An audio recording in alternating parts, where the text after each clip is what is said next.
Welcome back to our March edition of NMRAx. I'm Speed, not at the bottom of the helix today because we are in Tulsa in 66-degree weather for the LD OPSIC weekend, and you are missing out because there's some beautiful layouts here to operate on. Back to what we're doing here. This will be our second installment of the Scenery Clinic, where we delve into vegetation aspect of scenery. Fresh from completing his Scenery AP, please join me in welcoming Lloyd Henchey. Thank you, Speed, and welcome back, everybody. So we'll go directly to presentation.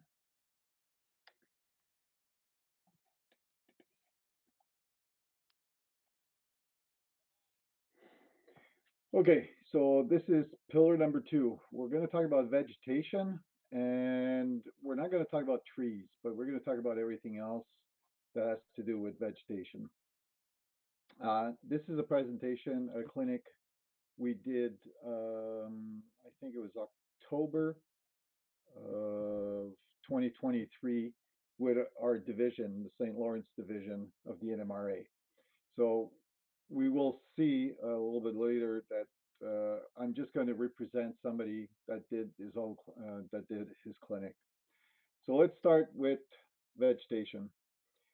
Um, so as you can see, there's flowers, different colors. There's layers of grass. Like you can see that the grass is not the same level all over the place.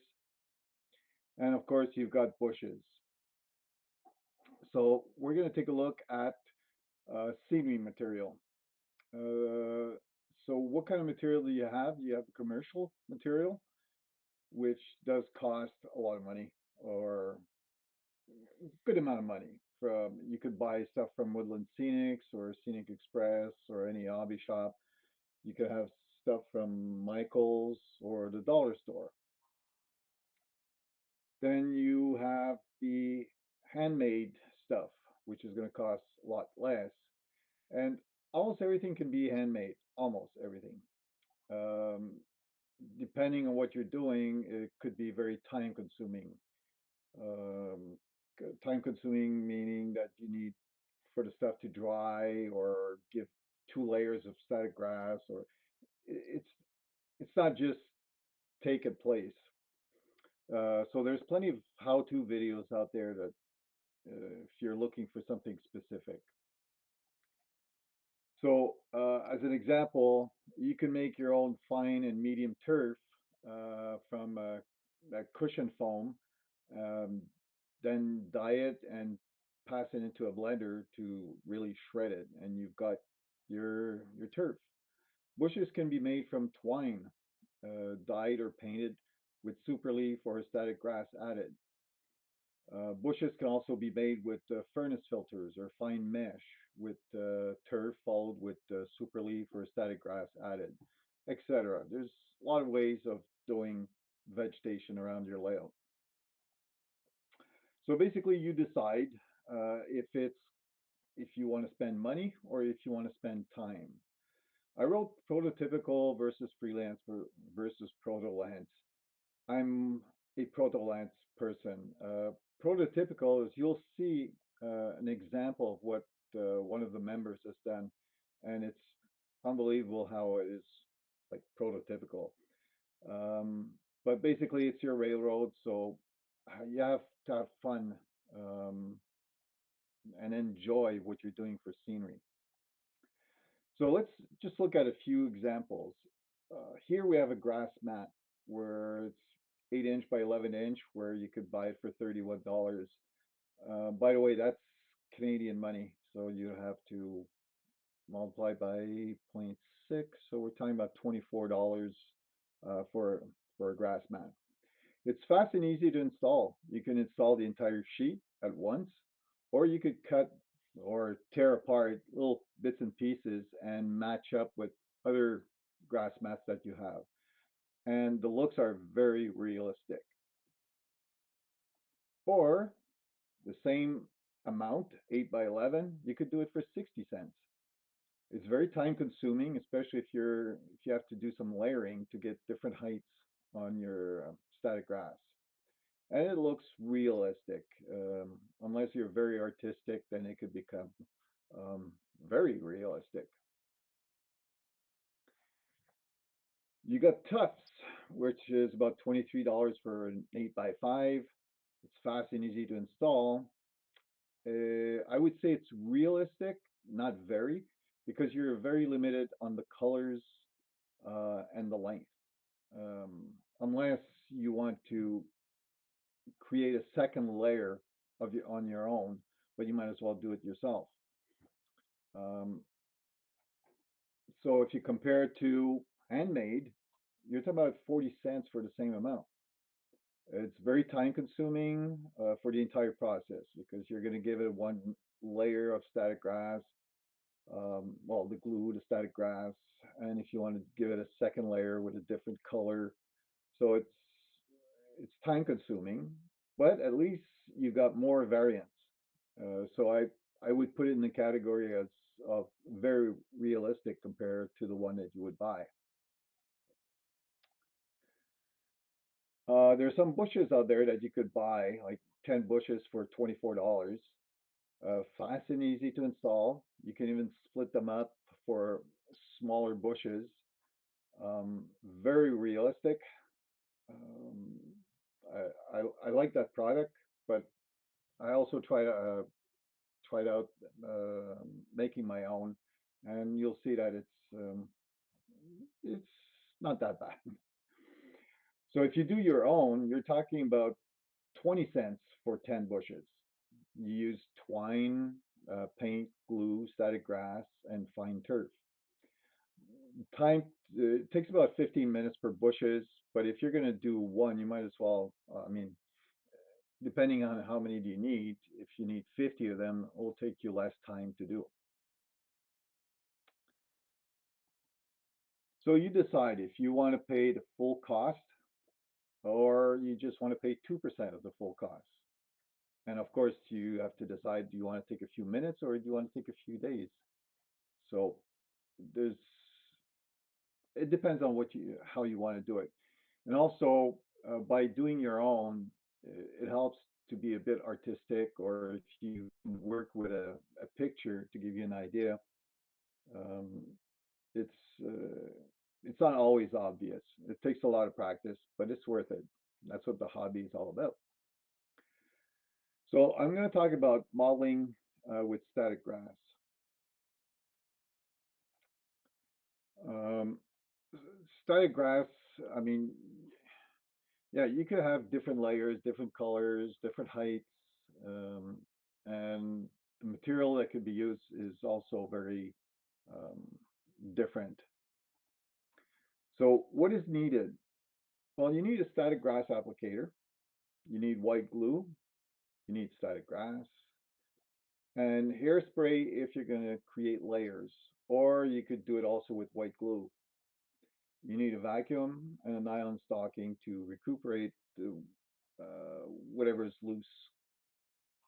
Now, I just want to talk about the static grass applicator for a minute. Um, I've been reading a lot of people that complain that some of the some applicators don't work properly, or that you plug in are better than those with the battery. Uh, Not really. Um, and even the cheaper you pay, well, basically you get what you paid for. Again, not really. I first started using static grass about 7 years ago with the one from China. I wanted to go cheap, and I think at that time it was about $50, and it came with four sizes of grids. Um, for example, for 2 millimeter, then you had 6 millimeter, and even 12 millimeter. So you need bigger grids, and it worked with a battery. It did a For me, it was a fantastic job, and it was battery, and it was cheap, and it worked well. Then of course, I needed a little bit more than just um, what I had. So I ordered the WWS because it came. in a like little suitcase and had an applicator that's about 1 inch in diameter for hard to reach places. It also had a little box where you could do your own um, tufts on it, and that worked with a battery. That worked very well too. And a friend of mine built homemade battery, and that works great too. And he did it for $40. So it's not really the price you pay. The way I see it is how it is used to get good results. So what is a static grass applicator? Well, the device helps in applying fine static charge fibers to represent grass or other ground cover in a realistic manner. Static electricity, the key principle behind a static grass applicator is the use of static electricity. The applicator generates an electric charge in the grass fibers, causing them to stand upright when they come into contact with the surface. Charging the fibers, the applicator typically consists of a container for the grass fibers and an electrode or a metal mesh connected to high voltage power. Um, sorry, power source. When the power is turned on, the metal mesh becomes charged with static electricity. Uh, just make sure you don't put your fingers around it. Um, so, oh yeah, attracting the fibers as the charge, the charge grass fibers are dispensed onto the surface. They become attracted to the grounded or oppositely charged target. So basically, your applicator has a wire, which is your ground, which you need to create the static. Upright, upright alignment. The static charge causes the fibers to stand upright on the surface, simulating the appearance of natural grass. The adhesive on the surface helps to secure the fibers in place. In general, that's what it is. So, um, as a rough estimate, like I was telling you, you can expect a basic static grass applicator to start at around $30 to $50, and more advanced models with additional features or larger capacities may range from $150 to $300 or even more. Now, compare different models based on your specific needs and budget, or you could build your own. If you're working on a 4x8 and you want to use static grass, I wouldn't go full budget. Or if you're just doing one module or a diorama, um, there's no need to spend that much money. So yeah, so if you make your own, the only problem with your own is usually you only have one mesh, one size mesh. So you have to also build a few other mesh if you're going to use longer strands. So wearing a powerful static grass over can give you a good zap. Um, Believe me, I've had that zap. So let's look at static grass now. Grass comes in various types, offering modelers and hobbyists a range of options to simulate. Um, sorry, uh, I've got something that's always appearing in my window. Sorry. Different types of vegetation in miniature landscape. Here are some common types of static grass. The length, you have the choice of different lengths, such as 2, 4, 6, 10, 12 millimeters. The color, static grass comes in a variety of colors to simulate different seasons, environments, and types of vegetation. It's important to choose static grass that aligns with the specific landscape or environment you're trying to recreate. Mixing different types of static grass can also add realism and diversity to your miniature scenes. Additionally, be sure to consider the scale of your model and the height of the grass fibers to ensure a proportional and realistic appearance. Now, um, I don't know, I wouldn't use 12 millimeter in N scale. Um, so, um, personally, I like Um, 12, I'd say 10 and 12 millimeter has a hard time standing up on your layout. You have to combine it with probably a 4 millimeter to kind of guide these 10 or 12 into a straight line. But what I like to do is create layers. So if I'm going to do layers, 3 layers of 4 millimeter, so I'm at 12, and I wouldn't put 3 layers all over the place though. Okay, so let's talk about procedures. So first you got to prepare the surface. Ensure that your model landscape surface is clean and dry. Apply a thin layer of white glue over the area where you want to add static grass. Now, um, again, I've heard some people say, well, you should dilute the white glue because with water it creates it's conductive. Your electricity is conductive. Personally, I didn't like the watering down because uh, it doesn't glue as fast as just the white glue. And as for conductivity, I had no problems at all. So adding to dilute, I wouldn't take a chance. Just use white glue all over the place, and that's it. So you load the applicator, load the static grass applicator halfway with the chosen static grass fibers. Applicators have a hopper or a container for holding the grass. Why halfway? It's because I've seen people fill it up, and when it comes time to shake the applicator, the grass is not coming out. And if there's too little, well, it's going to come out too fast. So by experience, I know that halfway is for me it was perfect. So you don't have to like really fill it up. Um, so when you apply the grass, hold the applicator above the prepared surface at a suitable height, about half an inch. The distance may vary depending on the applicator. Again, here's another point where why half an inch? If you're 6 inches above, by the time the grass falls, it's losing the power, the static, if you want, and will end up flat on your layout. So by being close, it's much better. Also, if you have a stronger applicator, then you might go, let's say, to an inch away. Um, so you turn on the applicator to generate the static charge. As the grass fibers are released, they will stand upright due to the static electricity. So you move the applicator over the surface in a consistent and even manner. This helps distribute the glass fiber uniformly.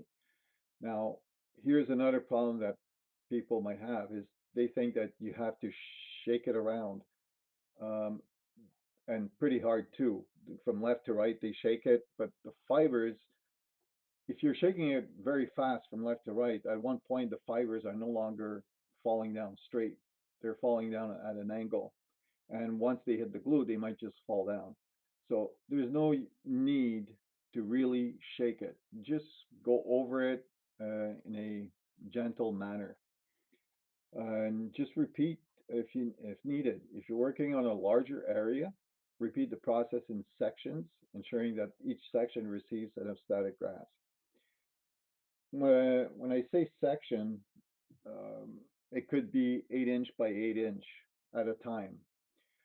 Now, what I personally do is I'll put the alligator clip on the rail of the tracks. Um, just make sure that you have no locomotive on the tracks anywhere, just in case something goes wrong. The reason why I put it on the track is because it gives me a larger area to work with because the current is, or it is, yeah, the current is along the track. So you can do bigger areas. To remove the excess, once the adhesive has dried, remove any excess or loose grass fibers by gently tapping or brushing the surface. That's if you're doing a diorama, um, like a small piece. Now, if you're on a layout, use a vacuum with a nylon stocking at the end to recuperate the loose material. You don't need to wait till it dries. What I do is I'll probably wait, let's say, 2, 3 minutes, and then pass the vacuum about half an inch away from um, the static grass, so that also not that it's recuperating the loose material, but it's also kind of straightening up the the grass fibers. Um, Seal the grass. Well, that's optional. You can seal the static grass with a protective layer to enhance durability. This can be done using a clear sealant or a mixture of water and matte medium. Now, depending on the type of uh, static grass you use, some of them are very shiny. Um, so maybe by spraying a matte gloss on top of it helps. I know a lot. Also, some people will use an airbrush and like give it a like a little coat of paint to change the colors of the grass, um, to give it a blend. Oh, and by the way, when we talk about putting 2 or 3 different types of static grass, if you're we're talking about colors, make sure that the colors are gradient. Uh, so, in other words, don't take like a dark brown for, let's say, for winter and put it with a light green for spring, because the contrast is going to be way too big. So you got to be able to match, and same thing with the length. Now, uh, colors. There are plenty of colors. Use variants to create patches. Different colors for different seasons, such as light green for spring, summer is darker green. Fall is brownish, and you've got some dry grass that you could put here and there. And there's also, um, oh, what is it called? They call it snow. Um, yeah, snow, not Snow White, but white grass to represent winter. Um, that's that's something that I need to try out because I've got a winter scene to do. The length can be mixed to create fluctuations. Lengths greater than 6 millimeter will not hold very well. So you'll need to add about 60% of 4 millimeter. And this will create, like the 4 millimeter will fall straight. So this 6 or 10 or 12 millimeter that's falling with it will kind of fall in between the 4 millimeters and make your longer static grass stand up. You will usually see gradient grass going from short to tall, near trees, roads, tracks. In other words, if you got a road, you might start with 2 millimeter and then go to four, then six, and if for for thicker and deeper grass, or you could do different layers. Like leave some open spots on your layout so that you can insert trees, rocks, bushes, or other details. Like, it's not fully, uh, in other words, don't make it fully grass. Layering, uh, this is a great trick. Um, Unless you have someone mowing the grass, normally you'd have different heights. By creating different layers, you can create a variation of heights. You could use hairspray where you want to add more static grass, different heights or colors.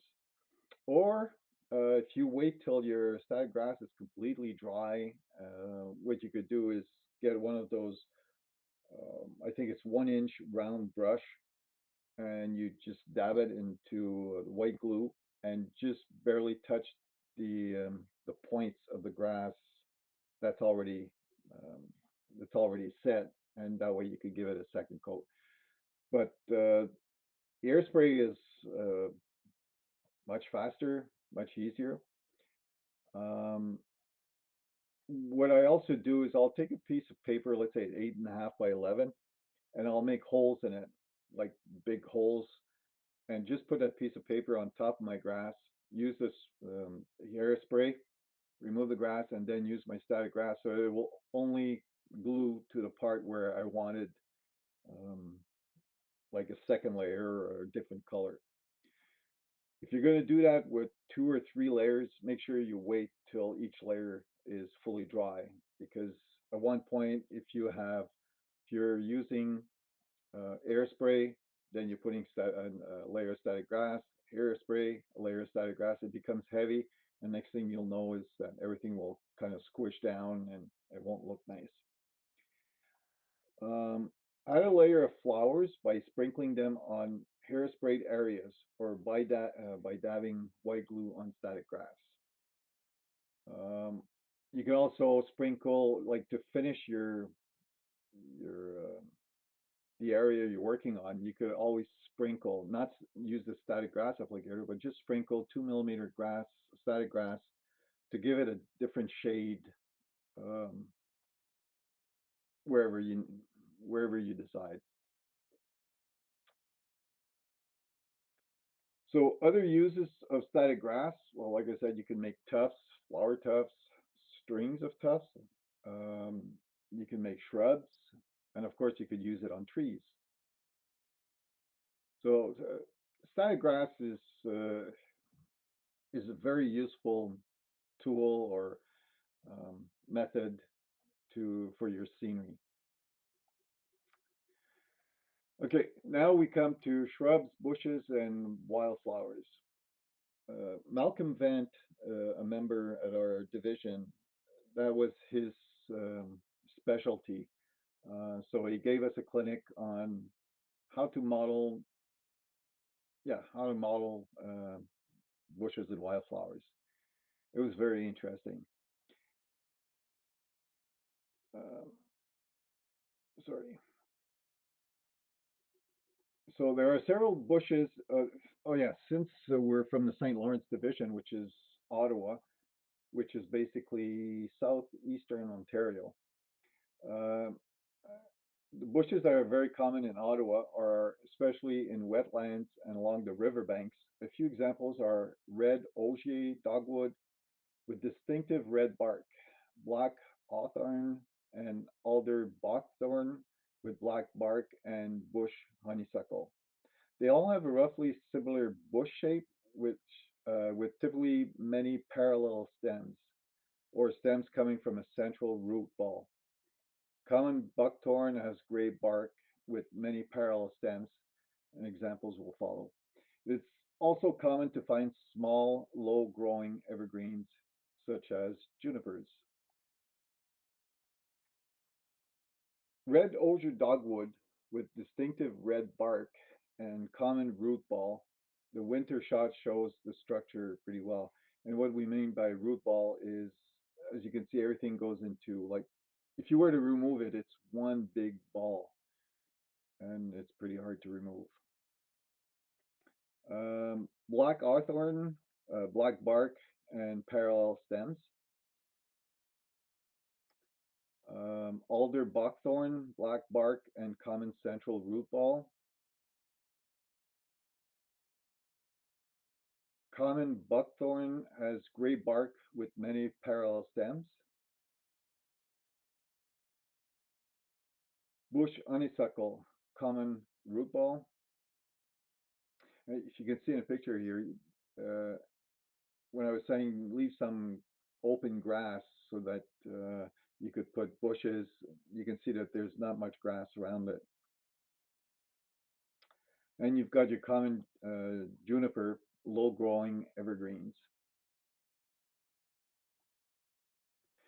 So there are very nice commercial bushes available from companies, but you can make some quite effective representation of these local bushes yourself with a few simple steps. The first ingredient is just twine, the old brown fuzzy twisted string that has a peculiar smell to it. It is very inexpensive and can be found in the dollar store.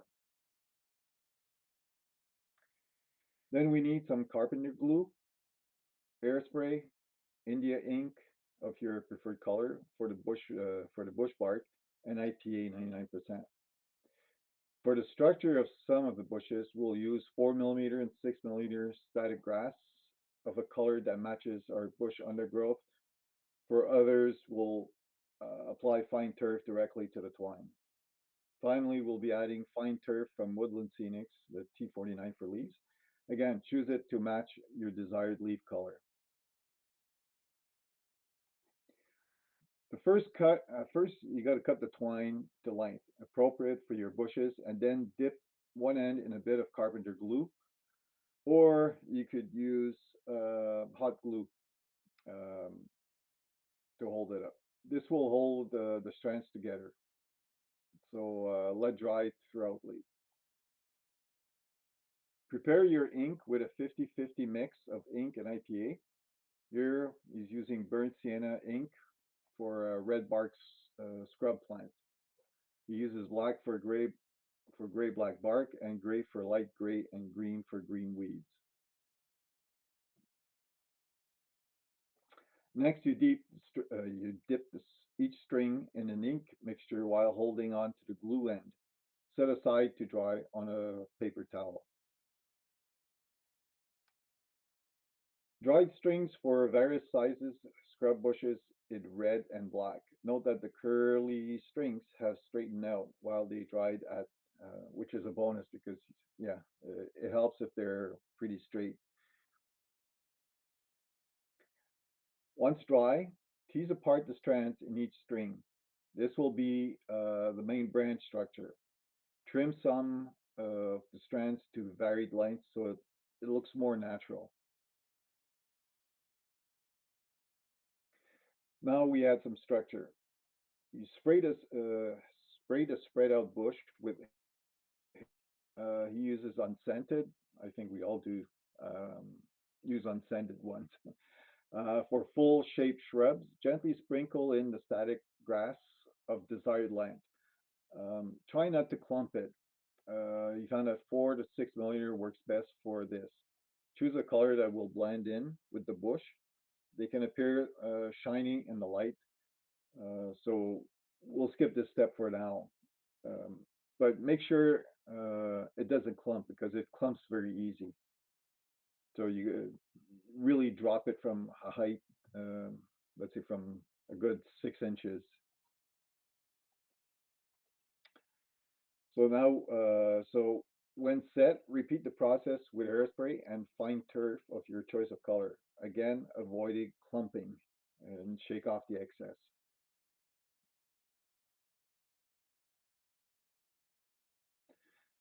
Squat bushes without the turf layer makes a reasonable low evergreen bush like a common juniper. You can experiment with shorter static grass fibers to see what looks best. The rounder bushes are like bush honeysuckles. Once the bushes are dry, I placed an upside down green tape strips for storage. At this stage, inspect the bushes in the light for any shiny bits of static grass that aren't covered in turf. Trim them off or touch up with another airspray and turf application. But don't go too crazy on another layer because then it becomes very thick and you won't be able to see the leaves or like the branches. Plant the bushes with a dab of glue and make sure the stem is well integrated in the ground cover. These are on his bridge diorama, and I'll explain the diorama later on. More variation on the theme, I needed some wetland bushes that grow with many stems from one root. These bushes are widespread and are the first type to grow back in spring or to reclaim cleared land. So you repeat the same step as before um, with longer strings, um, about 1.5 to 2 inches in HO, and shape to have multiple um, yeah, to have multiple branches. You just spread the string around.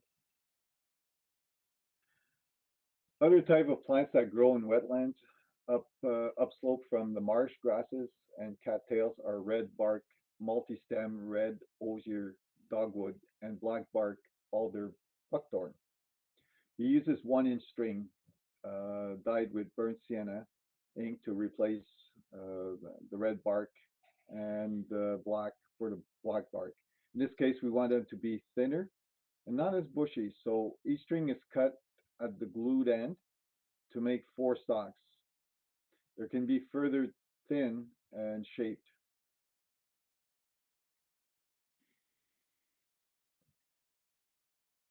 Um, Coat the strings with airspray, but be careful it doesn't clump. Yeah, so it doesn't clump them. It, if it does, separate with a toothpick so you have strands again. Don't use static grass for this one. Only turf, the fine turf, or yeah, gently sprinkle on the turf. Not too much. You want to see individual leaves, as you can see on the right here. For plants with a lot of parallel stems, such as the common buckthorn or black hawthorn, you can cluster many of these smaller plants together to make up the bush cluster. Use gray dyed string for them. Repeat this technique as needed until you have all the bushes you need. So here's some example of shrubs set in a bit of static grass.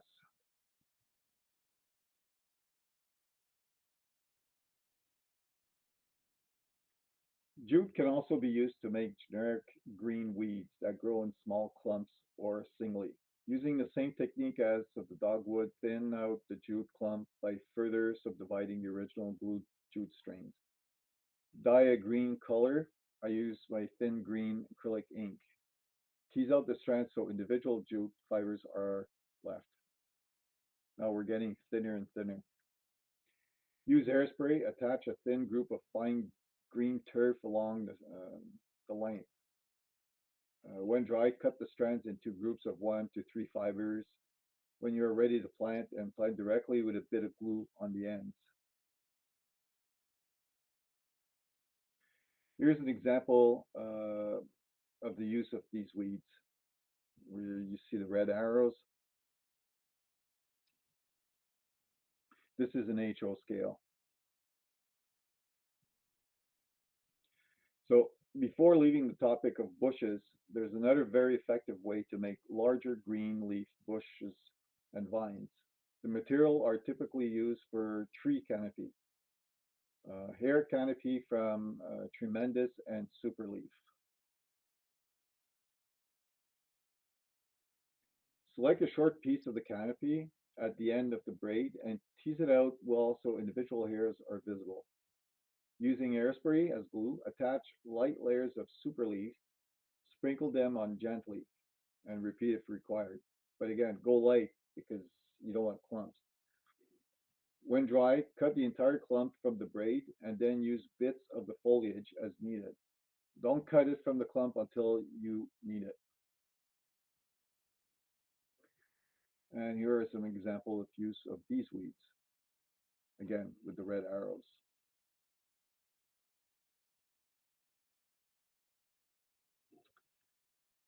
Now we go to modeling wildflowers. Malcolm continued with, like I said, with everything that had to do with bushes, um, yeah,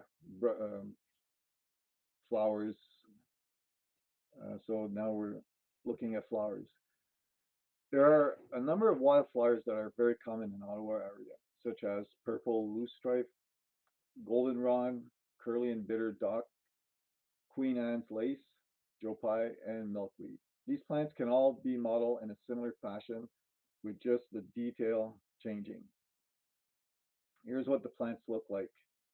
So the purple loosestrife, it's an invasive species not found in the transition area.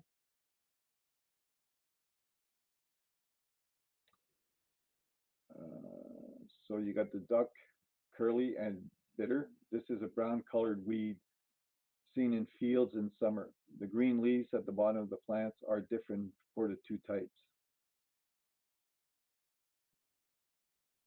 Queen Anne's lace, we call wild carrot, distinguished by a bowl shape of small white flowers and very spindly leaves. Milkweed and Joe Pye. They are a bit similar from a distance, but Joe Pye has purple flowers and small leaves, whereas milkweed has large, fewer leaves. Goldenrod, there are several types that vary in the flower configuration. This is one example. So to model them, we're going to start with white fine bristles from a cheap paintbrush. I had these left over from another project. I taped them to the back of a strip of masking tape so that sticks out about half an inch on each side. Cover the bristles with another strip of tape to make a centipede-like thing. Either airbrush or hand brush the bristle to paint them a suitable flat green. So he liked Vallejo Air IDF green.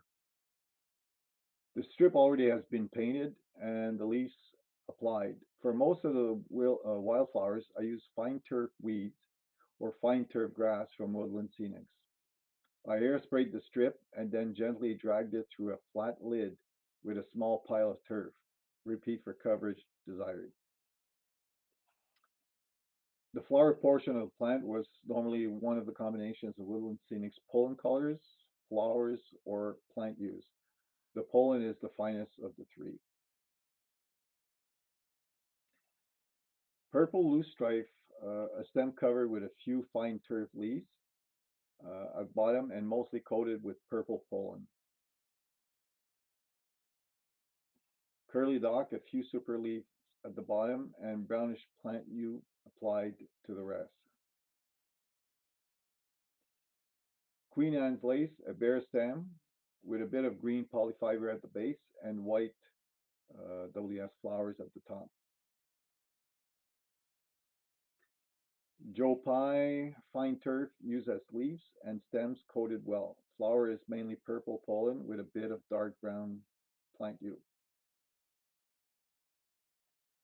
Milkweed, super leaves spread sparely and a combination of mainly white flowers tinged with a pink WS pollen. Now those become those are like very tiny flowers, so put around the house or stack them in the field, different places.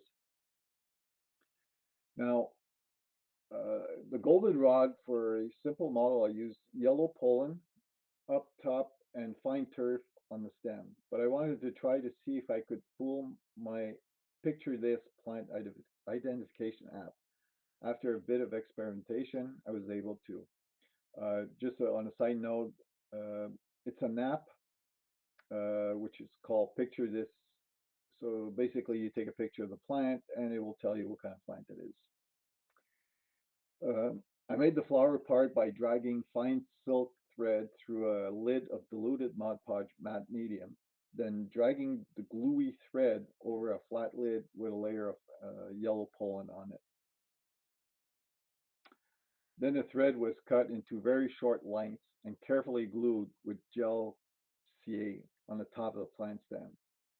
I need about four of them to make a flower head that would fool the picture this. And the first picture, the model sample, that's what he did. And he took a picture of it and it correctly identified what he had done. So for me, that's pretty prototypical of what you could do handmade with the flowers. Like I said, that's what he did, and um, the app recognized it.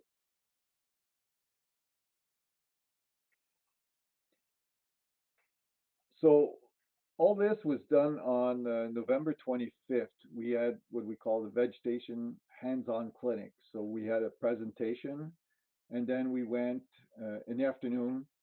Everybody got their hands dirty, and we practiced what we were taught. So the the project was to go from a piece of um, styrofoam with um, scalpel mold and end up with a piece where you've got static grass, two layers of static grass, like a strip of tufts, and of course some of the bushes. So what people had to do was, you know, they had to get a piece of styrofoam already prepared with scalpel mold and paint the entire piece and add fine turf to the desired area except where the road will be. The reason for fine turf, it was to show that you could use fine turf or you could use static grass. In this case here, we were going to use fine turf and then put static grass on top. One thing I'd like to mention is um, the sculpture mold. Okay, so when you're doing your landscape, it's pretty rare that you'll see a flat ground or a level ground for the entire layout. Um, I mean, you could look outside and the land will go up, let's say 6 or 7 feet. Well, that's only an inch in Hadro scale. So personally, what I do is I'll put sculpture mold all over uh, my base, at, and I don't pay attention to make it flat. It has bumps um, all over the place. So when I put my static grass, well, it looks like my static grass is not all at the same level. So it was a way to show people that like by using static grass, you can have different levels just with one coat, one layer of static grass. So yeah, once that was done, so people had to let things dry. Then we started making bushes, like 3, 4 bushes, um, different ways of doing it. So Malcolm was showing us how he did it, and everybody was able to do some.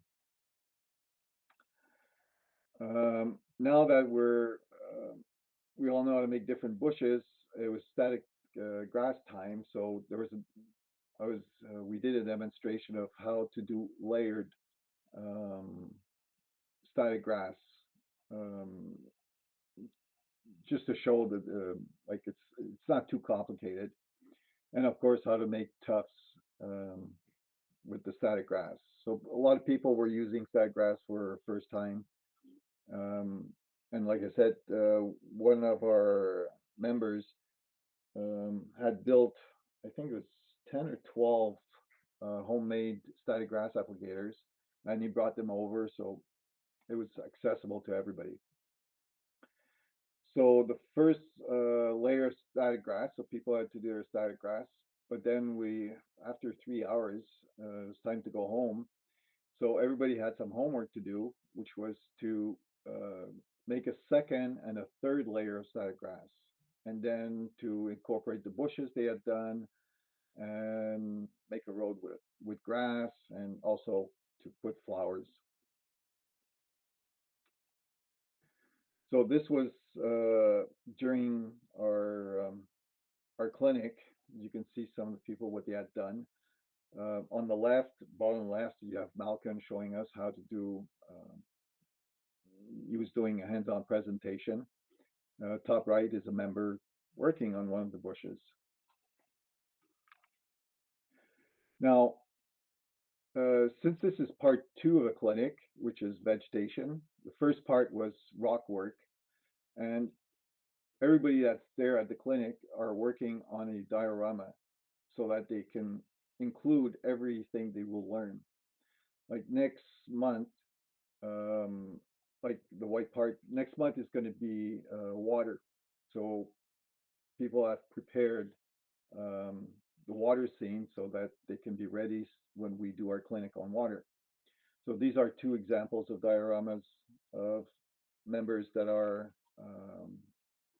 following the scenery clinics. So for NMRAx, our next clinic will be on April 27th.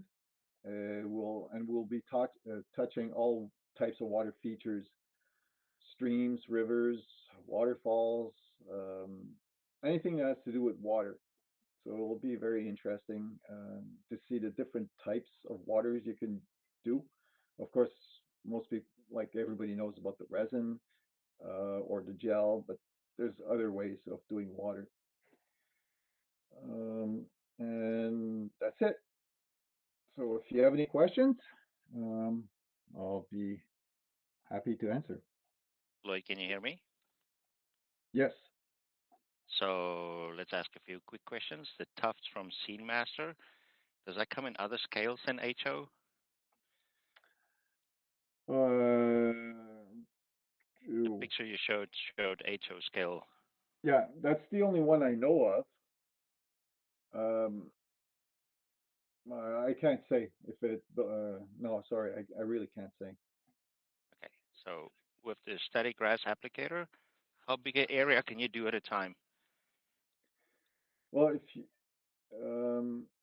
I would suggest no bigger than, let's say, 8 inch by 8 inch or 12 inch by 12 inch, because that's where you're putting your ground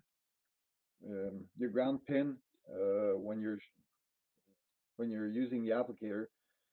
But if you're gonna use an alligator clip and put it on a rail like I do, well, I probably could do easily 4 feet long by by 12 inch. How long does it take to dry so that you know how soon you could move over to the next part? Well, I move to the next part even though it's not dry. I'll move to my next part after that.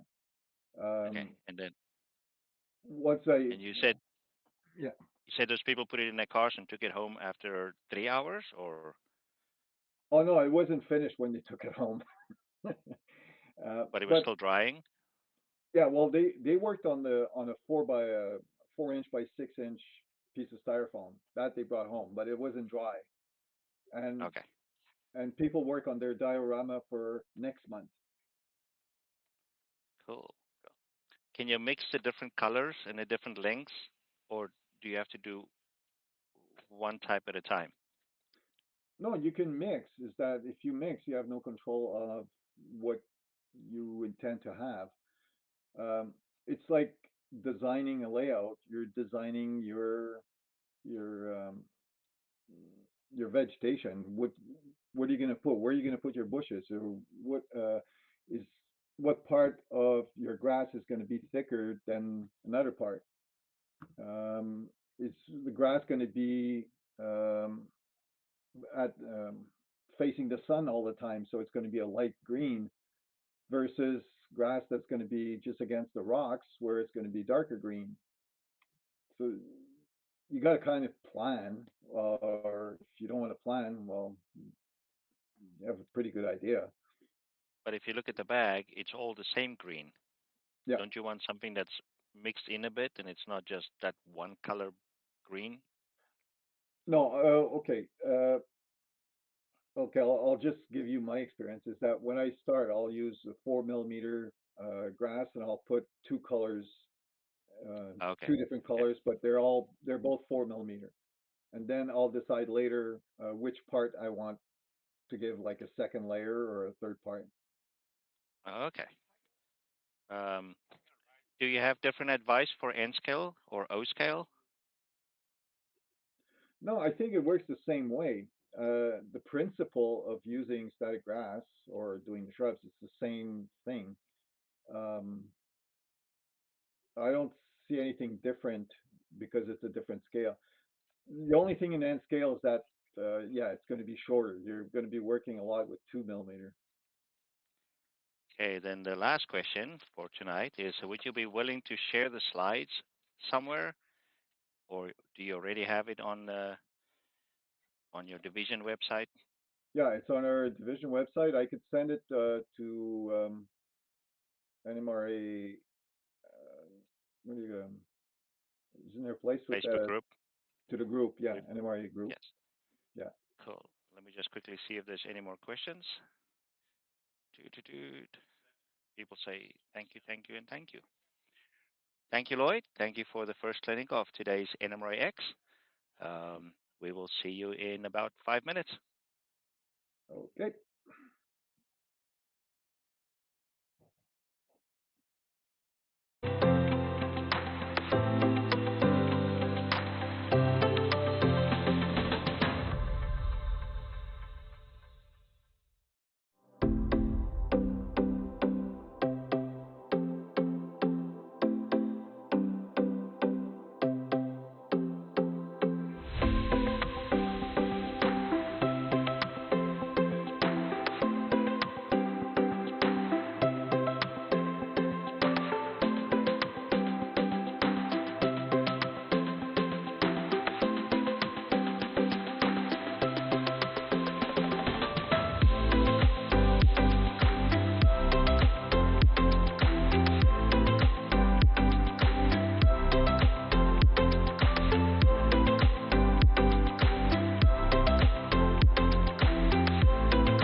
Welcome back to the March edition of NMRAx.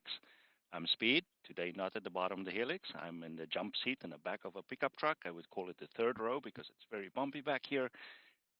But never mind, it's 66 degrees in Tulsa. We're having the LD SIG OPSIG weekend here, and you're missing out because you are not here to see these beautiful layouts to operate on. Our next presenter has been participating in our virtual clinics for almost all the time. This evening, he will discuss the advantages of modeling a single town layout. Please welcome Joey Giunto. Hey, everybody. Thank you so much, Speed and the rest of the NMRA team for hosting this event. It's always a pleasure to be here and do one of these amazing NMRAx clinics virtually with you guys. And also Lloyd, great work on your presentation. Your work is phenomenal, and I can't wait to start modeling and at least practicing what you have showed us. So, again, guys, thank you for coming and hanging out with us today. And today we are going to talk about the one town approach. I have a lot of model railroaders in my area, and they want to build layouts, and they will come to me and say, well, we can do this town, that town, this town, that town, and I said, that's great, but think of an operating scheme. Do you want to operate? Do you want to do something that pertains to what you enjoyed modeling, that you remember when you were a child? Is there a specific area that you would like to do, or is there a specific place that you enjoy watching trains switch on a main line or in a industrial park or something like that? So, especially with folks who have a limited amount of space, right? And that's with me, that's what I had to work with. And so today we're going to show you the advantages of the one town approach, including some designs that may help you along your journey on building a layout. And I'm going to be featuring the Penn Reading Industrial Division. It's my HO scale layout. So there we go. Let's go to the next one. All right. So the one town approach, right? You're modeling a specific location. It could be rail served for industries, right? Or maybe it is a place where you like trains passing through that one town that you enjoy rail fanning, or somewhere where you grew up. Or it can be both. On my layout, we have both. Uh, Not limited to space, right? You can have a massive basement or a small switching layout, and I will show you a bunch of examples on folks using just the one town. It could be freelance. You can use a prototype, or like here, a proto freelance.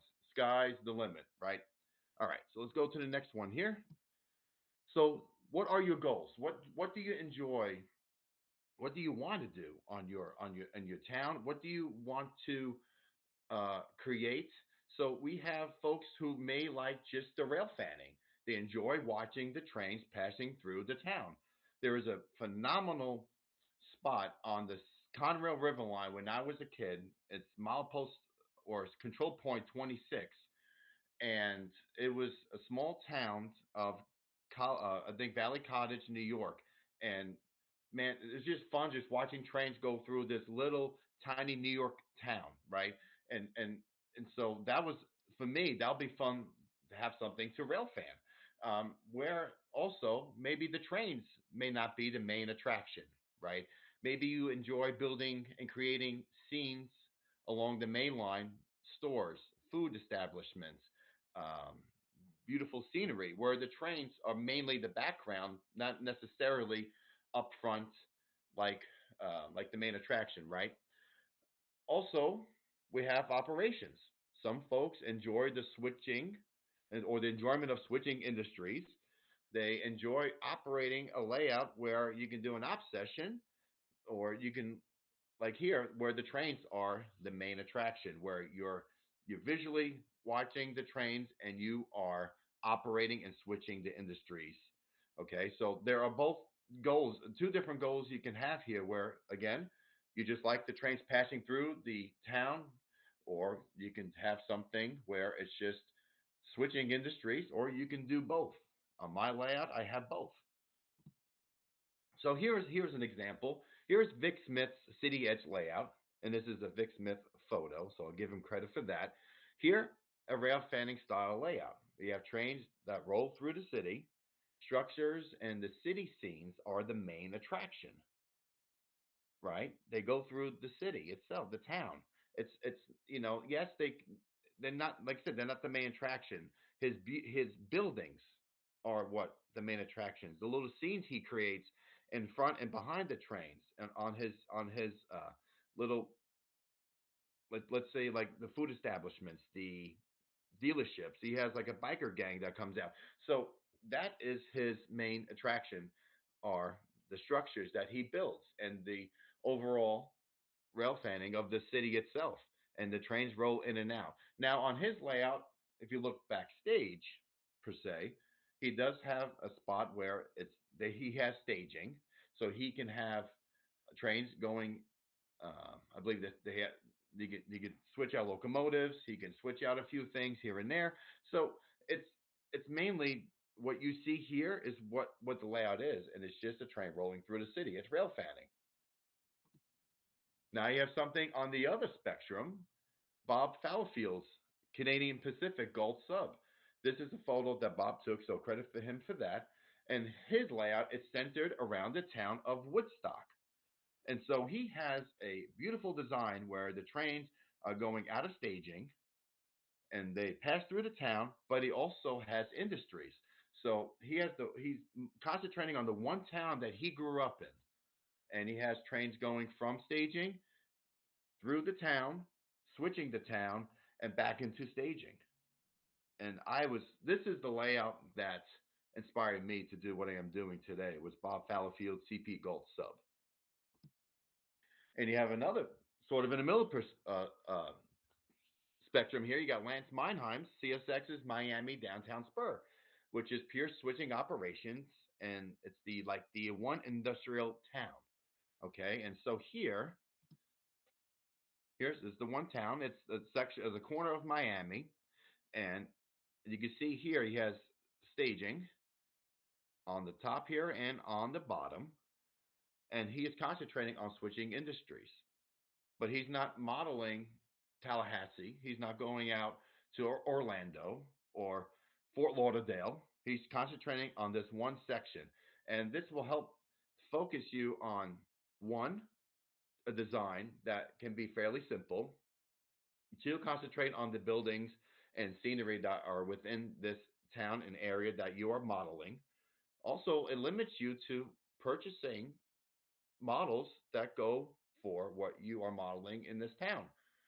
Um, we know that the hobby is fairly expensive, so if you can discipline yourself in the fact that you can buy something that goes along with what you're modeling, you can concentrate on other things and save your money for other stuff that may contribute to what you're modeling here on this kind of layout. All right, so this is my buddy Johnny's. He lives like 5 minutes away from me. Uh, he models a BNSF Marion sub switching layout. It is 10 feet long, 16 inches wide. It's a work in progress, as you can see. It's early 2000s BNSF, but he models his hometown of Marion, Illinois.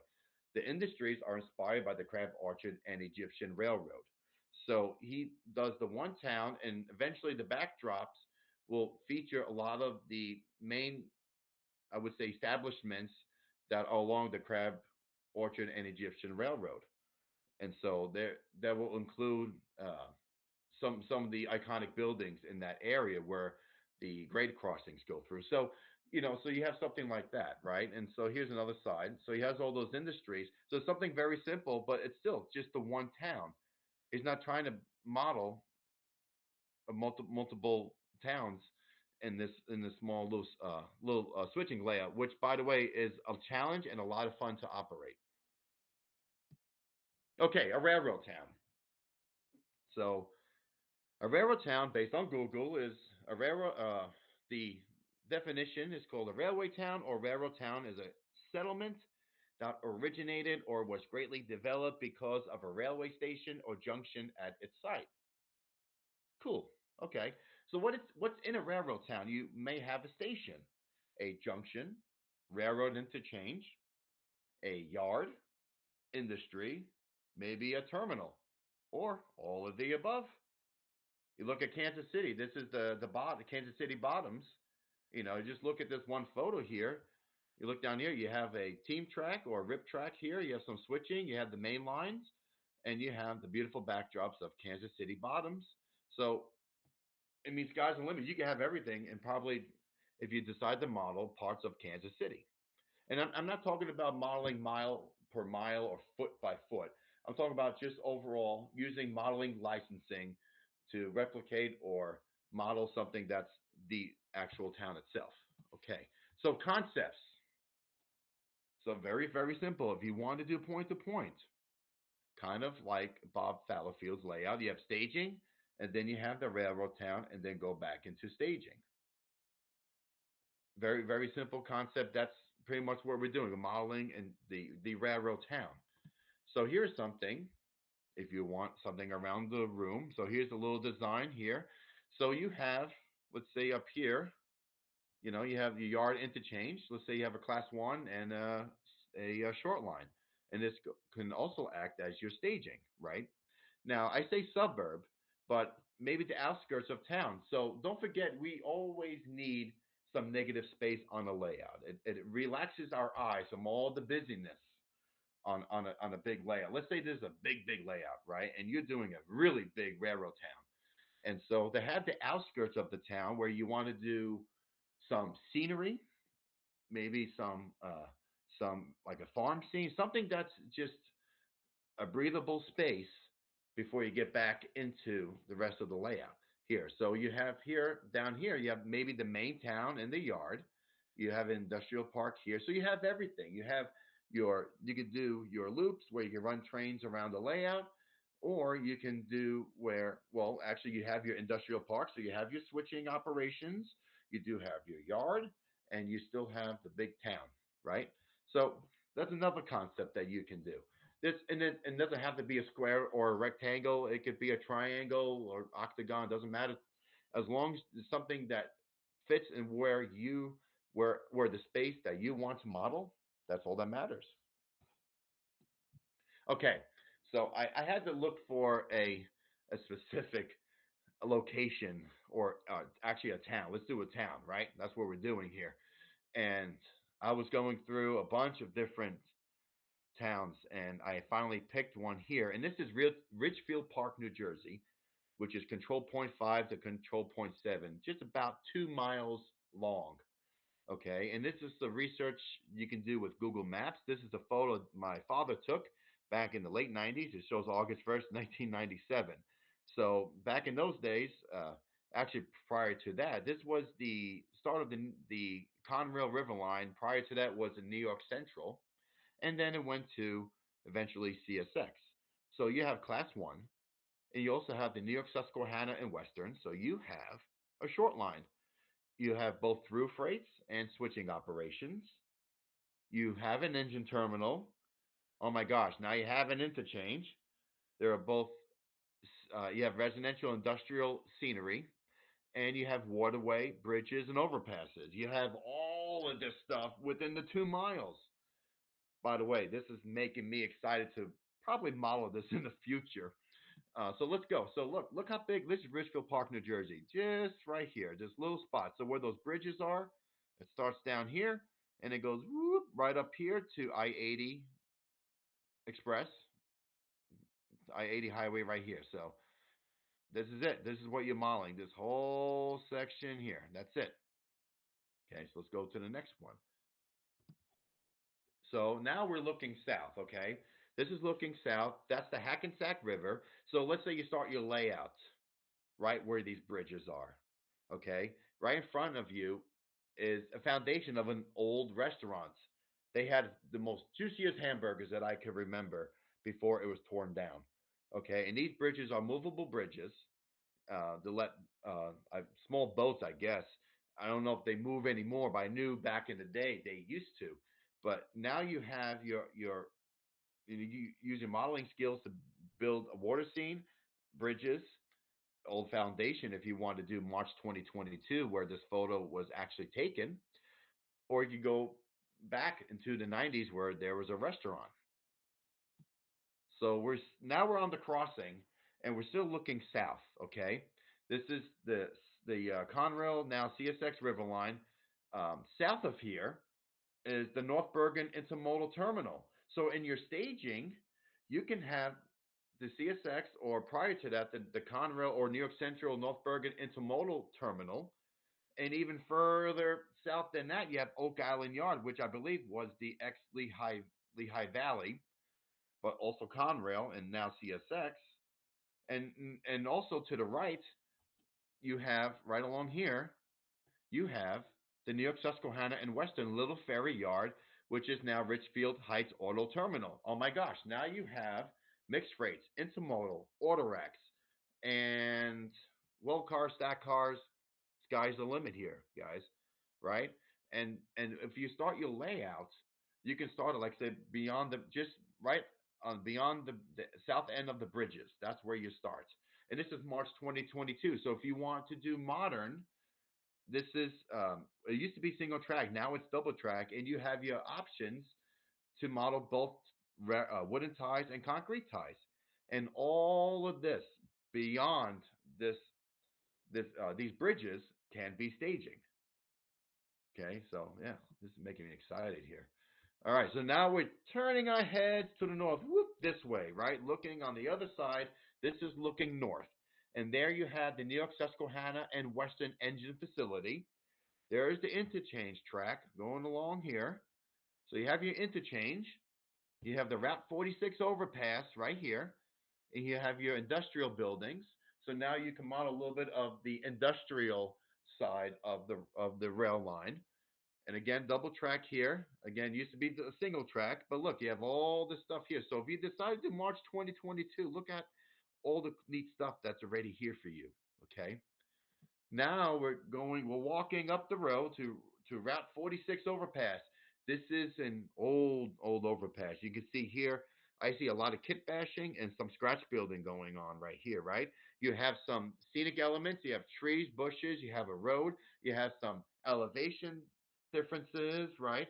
And uh, and you have a nice divider here where this is an overpass where you can split up your scenes per se if you decide to do that. And here's the New York Susquehanna and Western Engine Facility. So here, very simple industry to model.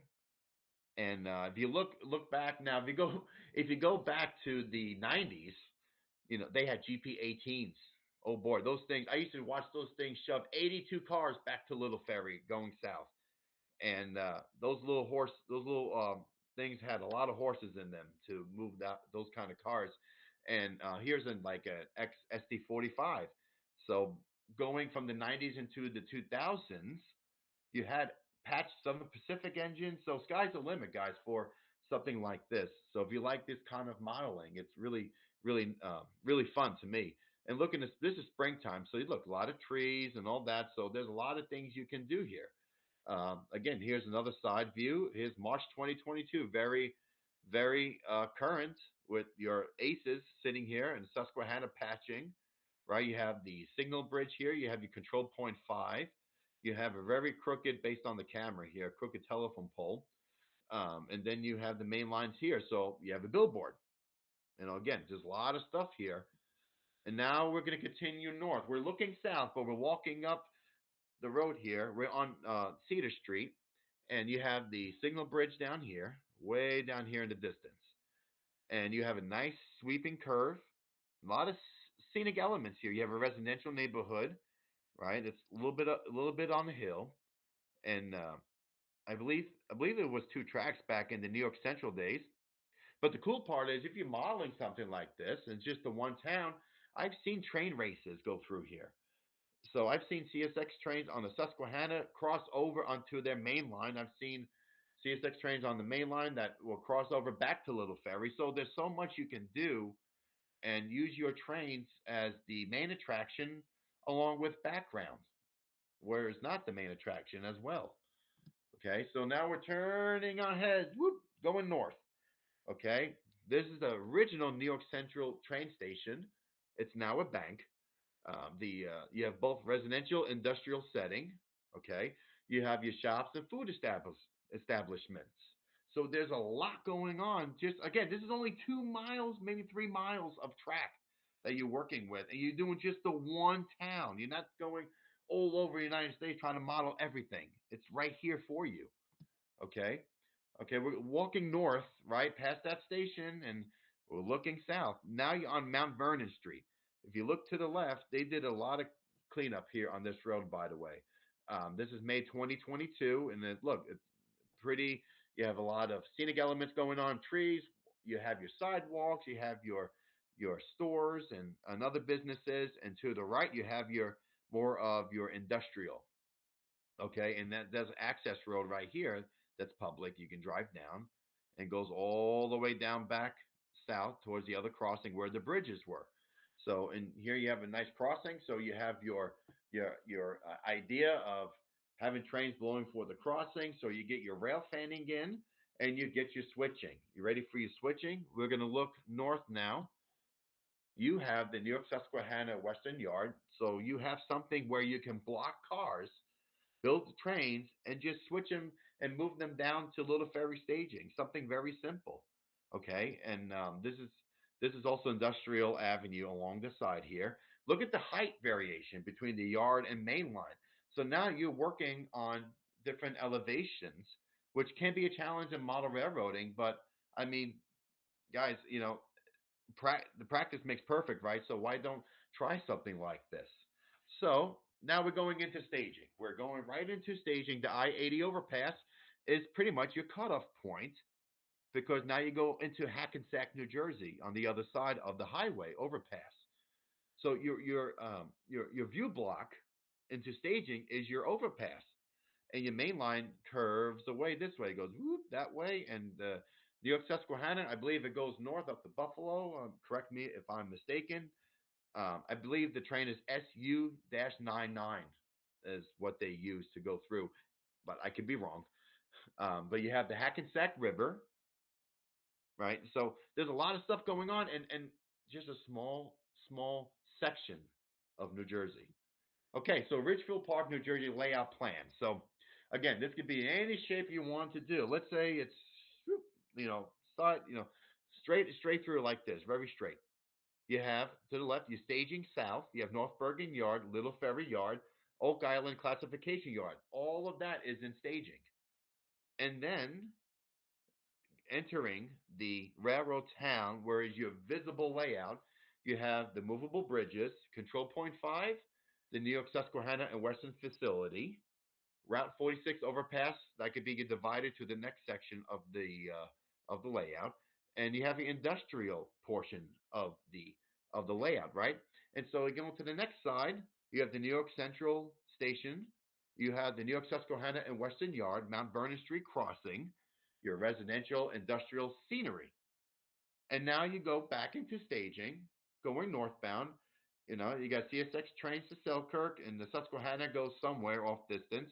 And then the I-80 overpass is your divider that goes into staging. And so your viewers and your operators, all they see is the middle two columns. That's all they see, right? And so with technology today, I know Speed knows all about Arduinos. I mean, you can make your stuff automatic.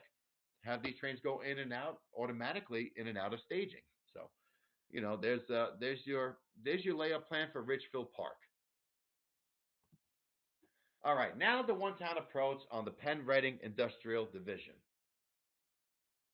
I originally wasn't going to do a one-town. I was going to have multiple vignettes or scenic vignettes on the layout that featured my friend's collection. So let's go to that. So a little bit of the backstory on the Penn Reading Industrial Division. My friend Darius passed away, and his family entrusted me with his collection. And I wanted a layout to showcase his collection. He was a big fan of the Pennsylvania Railroad and the Reading. And so I wanted something to showcase both railroads. And so that's how the Pennsylvania Penn Reading name came together. And eventually I moved to a bigger place where I was able to build a bigger layout. So now it's getting exciting. So this is the original layout I had. It was the original Penn Reading Industrial Division. Darius was a big fan of industry, and a lot of his buildings, as you see here, he built for his Allegheny Secondary, and so that's how the industrial name came was incorporated into the title of the railroad. And so here is the one town of Emma. It's a fictional town. It was an L-shaped switching layout at one time. I freelanced the Pennsylvania Railroad Wilkes-Barre branch, so you went. Wilkes-Barre was, I believe, if this is going north, it was up this way. So I had cassette staging out here. Here's, I mean, guys, here's my front door from my one-bedroom apartment at the time. Okay, so see, you can do you can do whatever you want with space. I mean, sky's the limit, right? And so going this way was down towards Sunbury, Pennsylvania. So I had opportunities to do a fictional interchange with the Reading Railroad. It was based on the Pennsylvania Railroad, and it was pretty much Penn Reading Industrial Division was just the name of the city. I'm sorry, of the railroad or the layout rather, not the railroad. It was actually the name of the layout. So I moved to a new place and I had new goals in mind. I wanted to continue showcasing his collection. I wanted a place to run trains with others. In Northwest Arkansas, where I live, we started, we meaning I'm a railroader, and a lot of the guys that I work with are model railroaders as well. And so we formed the Boston Mountain Model Railroad Association, which is a new train club here. So if you guys want to join, let us know. But I wanted a place where folks can run trains. A lot of the guys don't have a layout. So I wanted them to come over and run trains. I also wanted switching operations, some kind of operation scheme. The layout is 6 feet wide and 14 feet long. I used all three, code 100, 83, and 70 track that was available to me from Darius's collection. So the main lines had code 100, 83 for the industrial yard lead, and then code 70 for most of the industries and the yard. Okay. And I wanted a double main line so we could just run trains and have a good time. That was it. I didn't care about a real operating scheme. I didn't care about making a fictional railroad. And so this is the original design. So I had four towns on a 6 foot by 14 foot layout, right? You had each town was separated by the scenic divider. So up here was Durban Grove. Down here was Valley, where Vine Street Rail Yard is. Down here was the town of Hummel, and then Emma was one section by itself. Now I had one space for cassette staging, was right down here to the bottom right of the diagram, right? That was my thing, and so it was very unrealistic for an op session. I mean, trains just go in circles, woo, like this. That's all it did. I mean, what was I going to do? There's no place for the trains to escape. I had to back up the train to staging. That's ridiculous. Come on, we got to do better than that, right, Joey? We did. So the new current design was the one town approach. I'm sitting in the cab of my locomotive and I go, ha ha. My engineer looked at me and goes, what? I said, I thought of an awesome idea, and he's not a model railroader, so he had no clue. So I had to keep the excitement to myself, and so here I go designing something, and I decided on this one town approach where Emma, the fictional town of Emma, was the big town on the one layout, right? And I created cassettes on both sides, so now trains can enter and exit on and off the layout. So here, down here was westbound to Reading. This is a cassette staging here, and trains will go this way eastbound around the layout and back out onto off the layout onto staging. So now I have my through trains. I got my rail fanning. And by golly, I got my industry so I can switch, so I can do operations, so I can do both. And this is only, guys, a 6 foot wide by 14 foot big layout. That's it. It's a small layout. It's not a massive layout. Okay. So this is may get a little confusing, but I really had to think about, okay, how would the Penn Reading Industrial Division run on a real main line going from west down east, from Reading down to, I'm sorry, from Reading east to Philadelphia. So if you unfold the layout, okay, you take the right side of the layout and you place it, you cut it in half, and you take that right side and you smack it right on top of the left side of the layout. So you got trains going west to Reading, and then you have the Emma Industrial District, which we'll see. I'll show you, and then the scenic divider, the negative sort of space that relaxes the eye, is Durban Grove. Um, our friend David Durbin, he passed away a couple of years ago with cancer, and he was a phenomenal model railroader. And this is technically my outskirts of Emma, but also part of Emma in a way. And so I wanted to keep the name Durban Grove, and we'll show you a little tour of the layout here in a bit to see what that looks like. And then after Durban Grove, you have Emma, the actual city, the yard and terminal, and you have a fictional Emma branch line that had a coal trestle and an elevator section behind the layout. I kind of got the idea from Vic Smith, inspired by. It's awesome. And you go into Philadelphia back into staging. Okay, just give me a second here. I've been fighting with allergies the whole week, and this is probably the first time I'm able to breathe. But I'm I needed a drink. Whew, okay, so going down the fictional railroad rabbit hole. So with all of this going on, just because I decided to do it in one town, I wanted to create an obsession and include both railroads.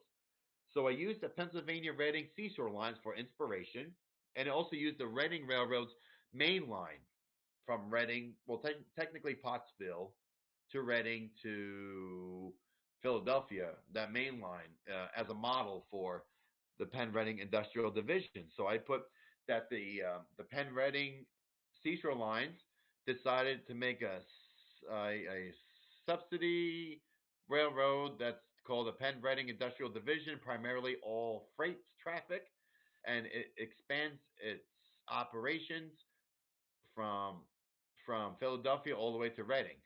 Okay, the Pennsylvania Reading seashore lines ran from Camden. I'm sorry, excuse me, from Atlantic City west to Camden, New Jersey, into Philadelphia, and so I wanted to continue as if the Penn Reading seashore lines had another expansion, which is called the Pennsylvania Reading Industrial Division. Okay, so here's the logos. My girlfriend Amy did a phenomenal work on these logos, and I can't wait to start making decals because that's the next step. Okay, so we have the name and the backstory. So combined railroads of the Pennsylvania Railroad and the Reading expands operations from Philadelphia to Reading, Pennsylvania. Okay, primarily freight, yada yada. I said all this earlier, right? So it connects to the Pennsylvania Railroad in Harrisburg and Philadelphia, and the Reading Railroad in Reading, Pennsylvania, and Allentown. So I wanted a expansion to Allentown because you have Bethlehem Steel on the outskirts of that and all that, right? I mean, there's a lot of stuff going on, a lot of interchanging. So maybe there's a future layout that may have Allentown and Bethlehem. So it won't be one town approach anymore, but maybe kind of sort of. Okay, so here's a Penn Reading Industrial Division Railroad map. There's a beautiful work of art that I did here with my paint app. You can see here using the Reading main line, right? From Reading down here is Philadelphia. You have the little town of Emma. That's this fictional town is right here. Okay, it's in the middle of the route, and it's neighbors with Valley Forge, and again a recent expansion to Allentown and Bethlehem. Now the reason why for the Reading main line is because Birdsboro has a lot of industry, Pottstown has a lot of industry, and so I could bring cars in and out from those towns out of staging into the town of Emma, or you can take stuff to Allentown, right? So you know, there's a lot of stuff that you can do with a fictional railroad, or even in one town. So we're gonna take a little tour. The layout is still currently being worked on. I mean, not saying a layout's never finished, obviously, but I would say this that there's a lot more that has to be done. So we're gonna take a tour from west to east, so from Reading to Philadelphia. So we're heading east. We're looking west. Okay, this is a stub end that goes to Reading, Pennsylvania, and that will be a cassette on staging. I have two tracks. Originally, it was going to be part of the west side of Pennsylvania, and it was going to connect with Darius's original Pennsylvania Railroad, Allegheny Secondary. But then I opted for the east side. So that's how the division name came, that the Penn Reading Seashore Lines expanded their operations. And also, I contributed both of the Rice's and my collections together. So you have pretty much where we modeled the west and the east side of Pennsylvania, the state of Pennsylvania. So that's how the division name came about. So here is the industrial district. Again, if you cut this in half, you take this whole section and you put it on top of the left side of the layout. That's how that diagram goes. So we are going eastbound. Okay. I condensed Darius' buildings. He did some phenomenal work, and I wanted to include his buildings on the layout to showcase them and also use them for operations. So there's a junction to cross main lines, which is right here. It's called Emma Junction, and you have some lot of switching opportunities. Again, one town. I'm not modeling 50 towns along a main line or condensing. This is it. Okay. So you have Emma Cement and Boyer Oil Company, the two industries here. So you can spot 4 cars, it holds 8 cars at Emma Cement. Boyer Oil spots 6 cars, holds 10 cars. So there's a lot of opportunity on switching right here as well. And then Hummel and Sons Furniture. So I took the town of Hummel and I transformed and added Hummel to this industry. So my friend Michelle passed away a few years ago from cancer. On her bucket list was to visit all of the different railroad places in Pennsylvania. I was a touring drummer out of Nashville, and when I used to go visit, we will go and travel all over Pennsylvania from Strasburg to Scranton to Altoona to Harrisburg, Marysville, Hershey. So we went just about everywhere you could think of, except for Pittsburgh.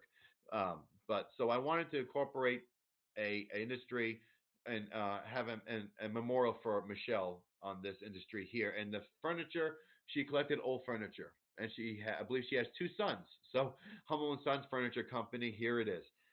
You have materials and finished goods shipped by rail. Okay, so again, this is the industrial side of the one town. Emma Freight House. You have 3 customers. You have Frank's Farm Co-op, Sajecki Wine and Spirits, Terry's Produce. So you have options to do a what do you call it? A lot of refrigerated rolling stock. And I forgot to say this. I do model the 40s and the 50s, so you were able to use cars from the 30s here, and you can hold about 6 cars and on spot at this industry. And then to the right is a storage track that holds 10 cars. Again, guys, this is only like 10 feet long. Yeah, you can't. I can't include the curves. Okay, this is 10 feet of space, and this is how much I was able to fit into this section of the layout. Valley Automotive Works, which is beautiful big building on the back end. This was part of a complex that Darius built on his Allegheny secondary, and I'm using it as an offsite industry. So I love uh, the automotive industry, and I wanted to incorporate that onto the layout. And so this big, massive building is part of an offsite industry somewhere. So all you do is it holds about 4 cars. And so you just take the cars in and take the cars out. I mean, that's all it is. You can't do much switching behind that building, that freight house. So you can see here, again, and there's a lot going on in this small space. But again, we're not modeling a different town. We're modeling just one town still. So here's Durban Grove, which is still in the progress of being completed.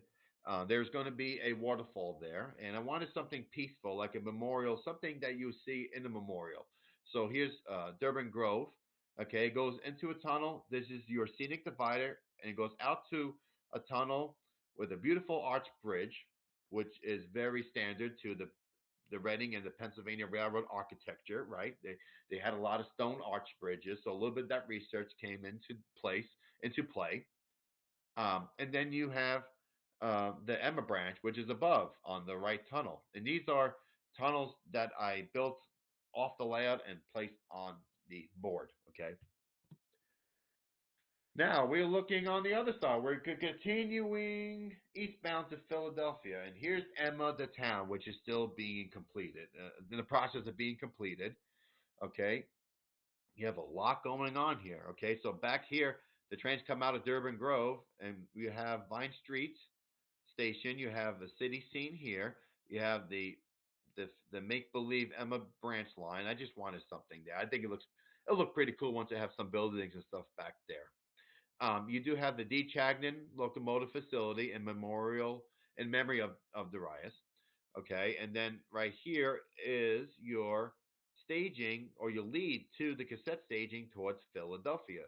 So you come on the other side of the layout, you go east this way, and you come around this way here, and the trains go east to Philadelphia. So if I want through trains, I can, right?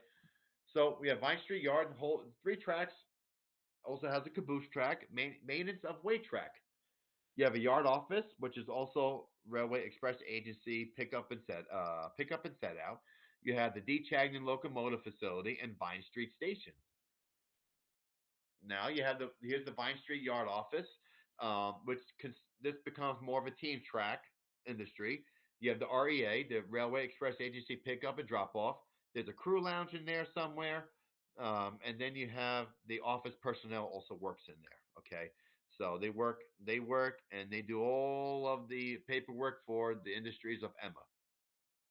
And there's a little road switcher sitting there waiting for a crew. Vine. So we have this is supposed to be Vine Street Station here. Okay. We have three tracks here. You have baggage, mail car storage. There's a future station fascia that's going to be up against the fascia here to the bottom here. Okay. And the goal is to look through that fascia as if you're inside the station, looking outside. So that's what that's going to be there. So I have my opportunities for you have a station. You again just everything railroad based on a railroad town. I pretty much have it. Okay, now here's the D. Chagnon locomotive facility. You have the three-stall roundhouse. There will be a future coal tipple, steam and diesel servicing, and you have spots for water and sand cars. Okay, so there's more operations right there. You have to set out to pick up loaded or empty sand cars, or maybe a coal car, or maybe a car filled with water or oil for the facility. So I decided to name this Hummel's Cut about a week ago. And so here we have the coal trestle, which is offsite industry on the Emma branch line, fake industry. But I've always wanted to showcase operations back in the 40s and 50s. You had these beautiful coal trestles, which dumped coal into the steam locomotives on the main line. And so I wanted something here. And my buddy Johnny, actually, he's a great scratch builder. He scratch built this, actually kit bashed this and scratch built the bins. So it's almost done. It's getting there. It's looking really, really nice. And then we're gonna have a future trestle over the main line. So here's another portion of Hummel's Cut. These are part of my diorama series on my YouTube channel, and these these were built off the layout and placed on the layout later on when they were pretty much completed. And here you see here, this is going to be a trestle going across here off the Emma branch line. So this is inspired by Pittsburgh, where you have the Union Railroad crossing over at the time Conrail, and so you had these beautiful curve, sweeping curve going underneath the Union Railroad trestle, which looked really, really dynamite. And I really wanted to replicate uh, something like that on this layout. So here's Hummel's Cut. Okay, so now going through the rabbit hole with the one town, I'm like, well, I got a one town. I got to have trains going in and out of the town, right? So here we got Emma freights, EM1, EM2, which depart and terminate Emma to and from Philadelphia.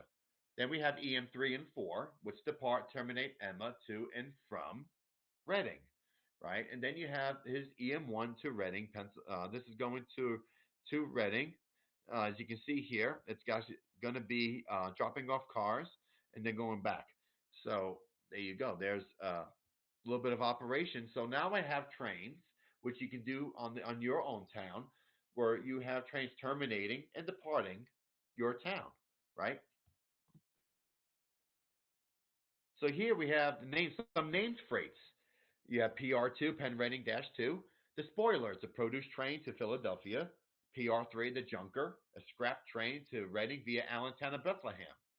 So, do a little bit of research, where you want to place your town on a proto freelance or a based on a prototype area, you can do all of this stuff here. It makes it believable.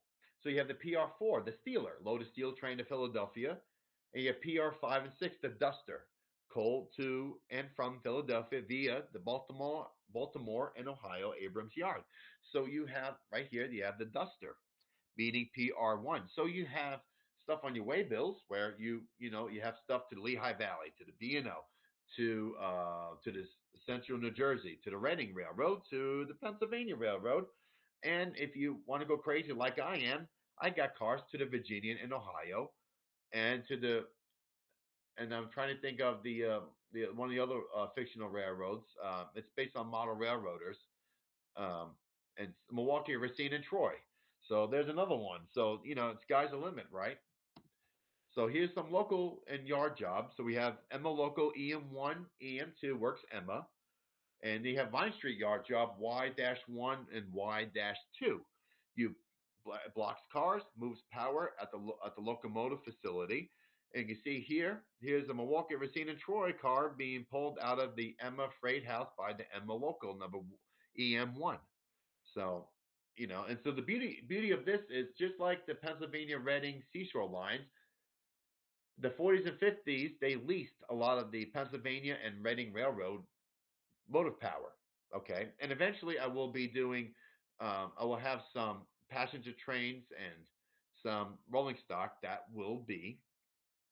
um, that will have the name of the railroad and maybe the logo and stuff like that. So I already have some designs ready to go. So I'm excited for that as well. So other services. So now going along here, we have the passenger service. So we have local train from Reading to Philadelphia. Okay, and that's called the industrial. And it's called the industrial because it's serving and dropping and picking up passengers and workers from Philadelphia to Reading along these big industrial towns along the main line. So here's the industrial from Reading to Philadelphia. I, so and then you have the express trains that took the Norristown branch based on the model of the Reading Railroad. So you have the old express trains will come off Norristown on the Norristown branch out of Reading or Birdsboro, I believe, and all those express trains will take the branch line that will go around all the slow freight trains and head to Philadelphia.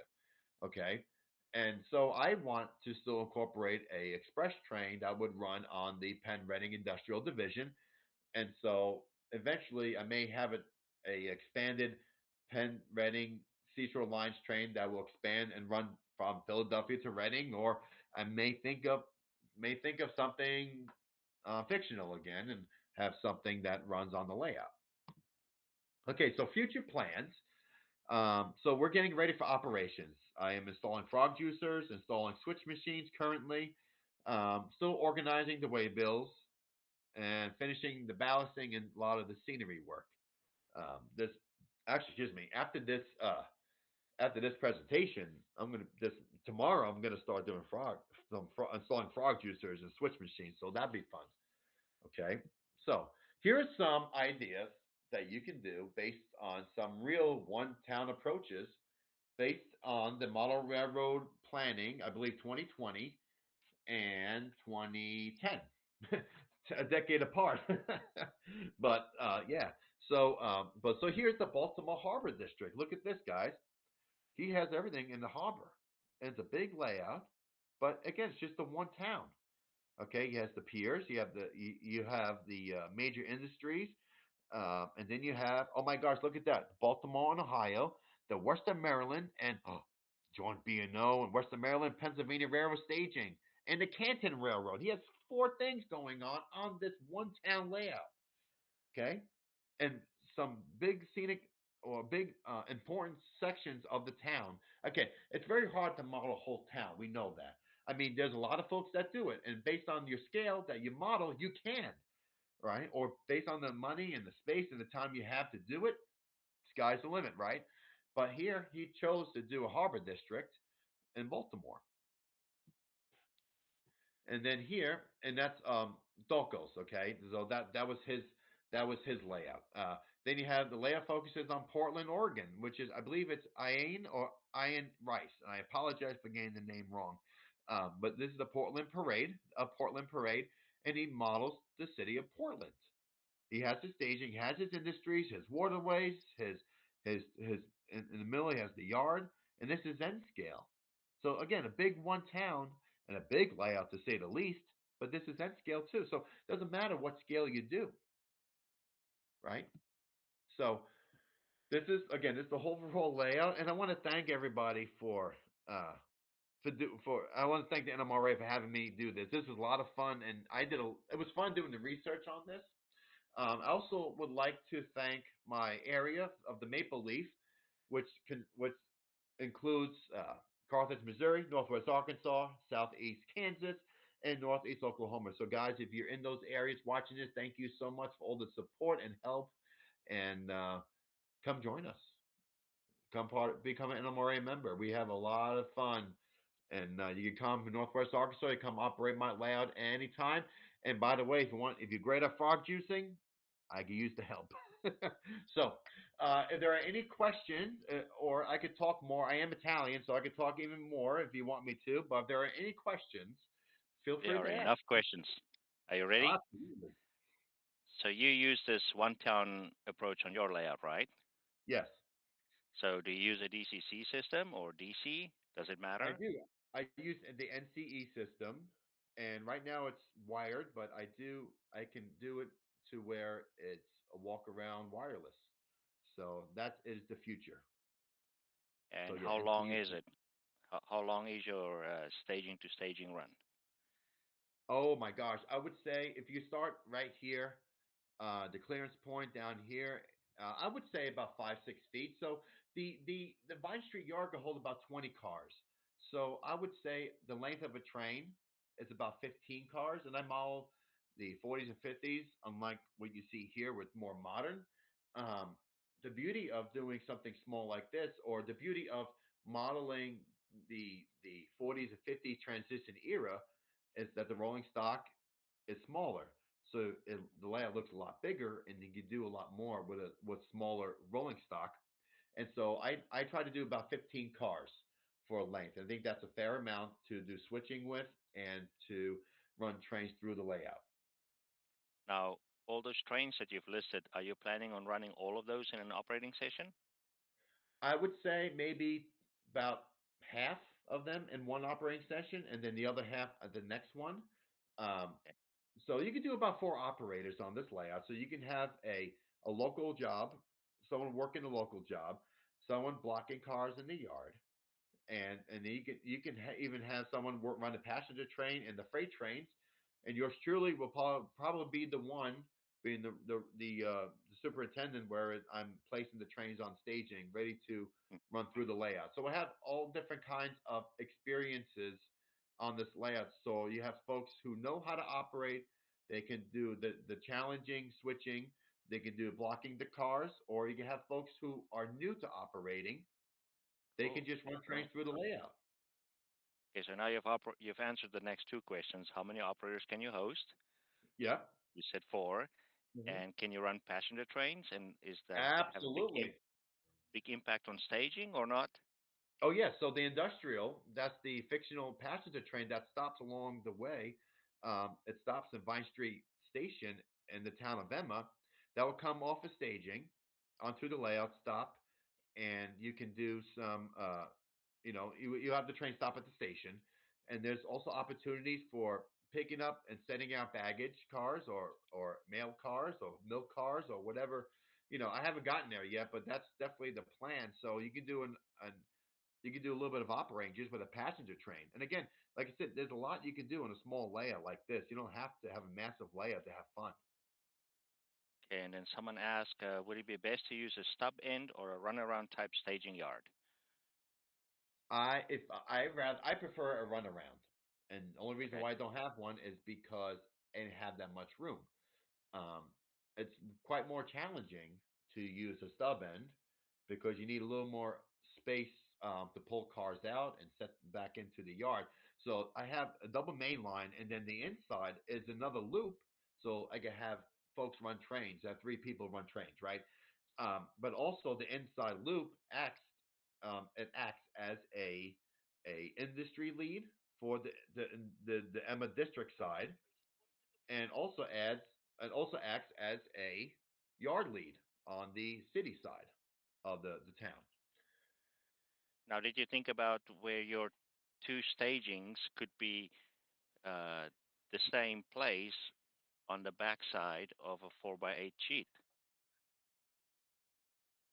Well, So when you leave to the left, you enter the staging, but you're also in the staging for coming back out of the right.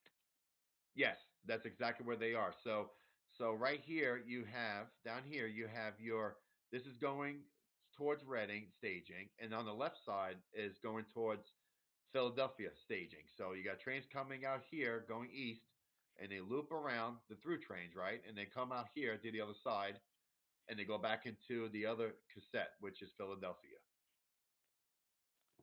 Well, Joey, that's the end of the questions. And before I get in a car accident here, I think I need to get us off the air in a hurry. So thank you very, very much.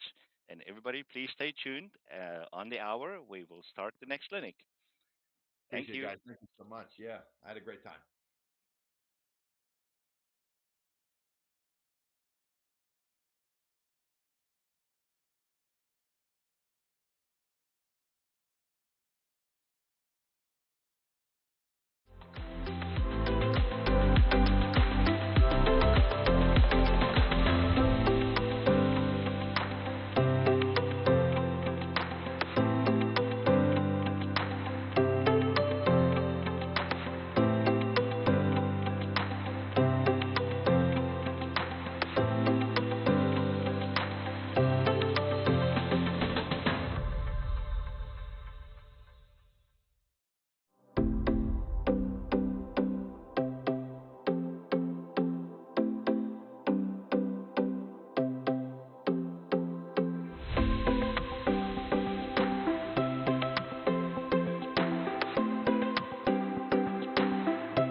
Welcome back, everybody.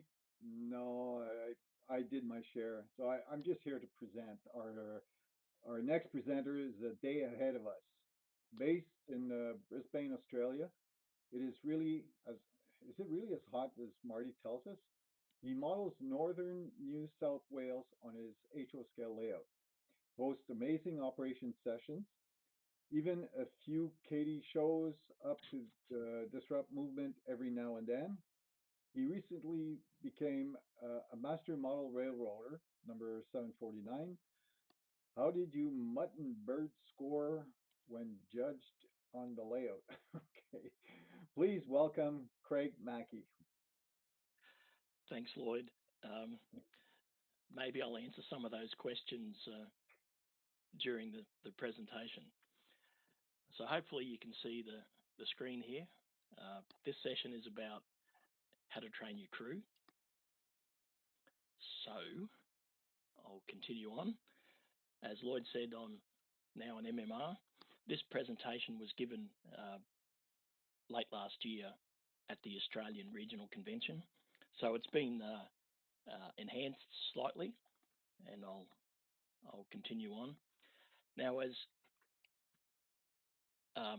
Lloyd sort of intimated, some of the Australian NMRAx crew have been to operating sessions at my layout, and sometimes, in order to train these people, you have to assist them with their learning.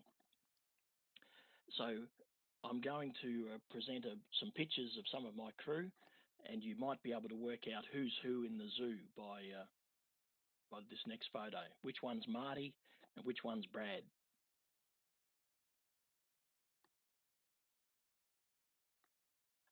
Okay, well, what are we going to talk about? We're going to talk about how you get the people who come to operate on your layout to understand what makes your layout tick.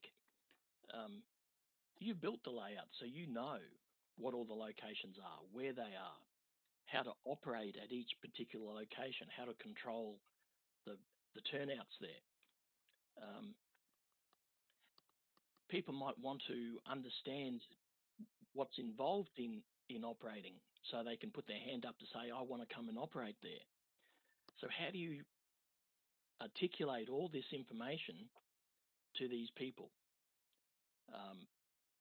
Is there a timetable? Is there shunting or set outs and pickups and to the American folk there? Are there particular rules that need to be followed? What DCC system do you use to operate your layout? Is there a type of communication? And how do you bring new crew on? You know, is there a contract to sign? And then there's also what happens on casino. We'll go through that. And then at the end of the day, how do you judge that you've had a successful operating session? So there's a picture of some of my crew, and that was the shed probably about 8 years ago. So it's changed a bit since then. There's more scenery and more rolling stock and more levels. So back to the presentation. So how do you impart your knowledge on your crew? As I said before, you know what you're modeling, you know the locations, you know the particular trains that are being run, but how do you tell people that a particular train goes from location A to location F while another train goes from location B to D? And in fact, another one might go from D to A. So does anyone else know this? Does anyone know the locations? You might model a particular outline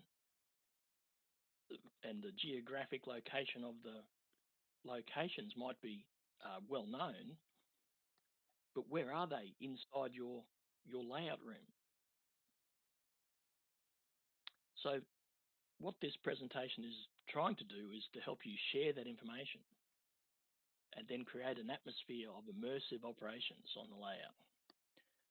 And then bringing this all back to one of the key tenets of the NMRA is the AP program. If people are operating, you can record who's operating to help them get their dispatcher certificate.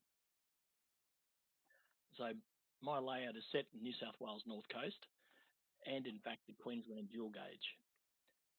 So the layout runs from a location called Grafton to South Brisbane, and we've got two branches from Casino to Murwillumbah and Dutton Park to Fisherman Islands. Now, young Brad lives down between Casino and Murwillumbah. So the locations are listed further on.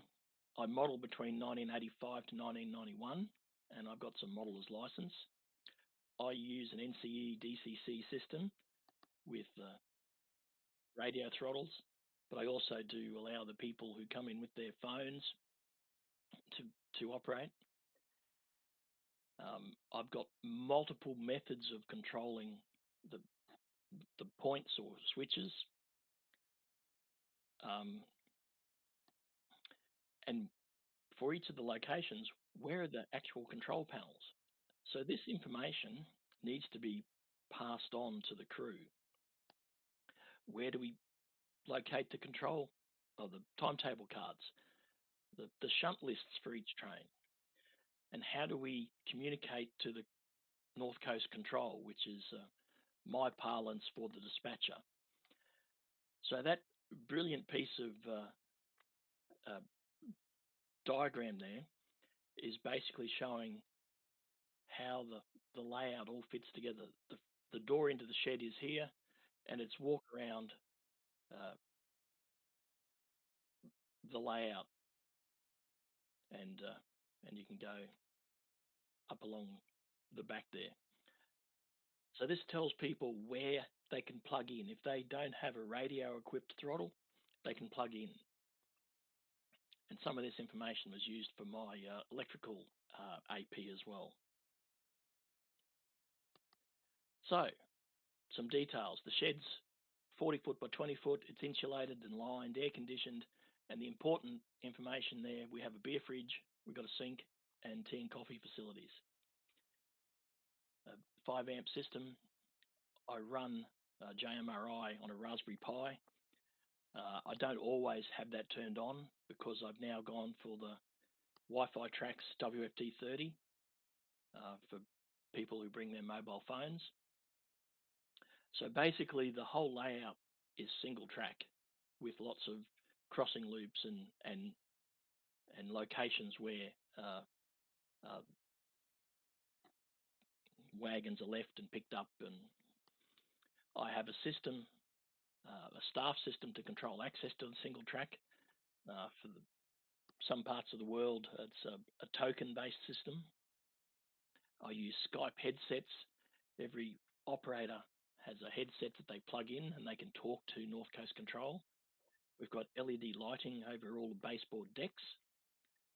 There's a number of developing mini scenes, and the whole layout represents what happens on the New South Wales North Coast on a Sunday back in the 85 to 91 time period, where there was no one in any of the signal boxes and the train crew used to work themselves through all the crossing loops.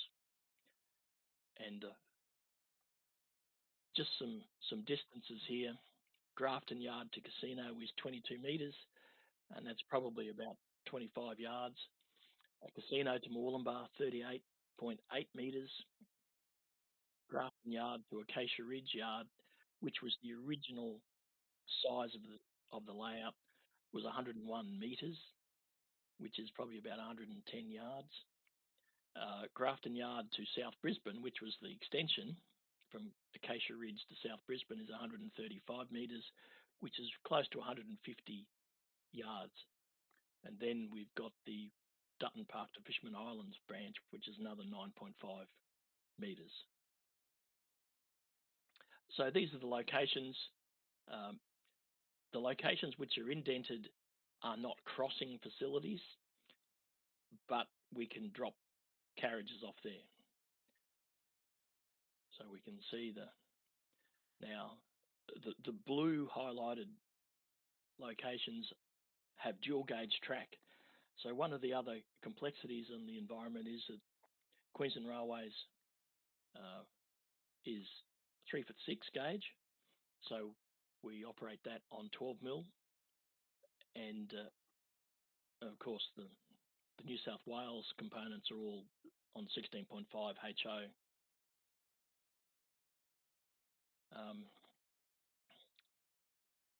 So here's another photo of the same location from earlier on in the presentation, and there's a little bit more scenery there. People are being showed in an open day, probably for a convention up here in Brisbane, probably about 5 years ago or something along that period of time, and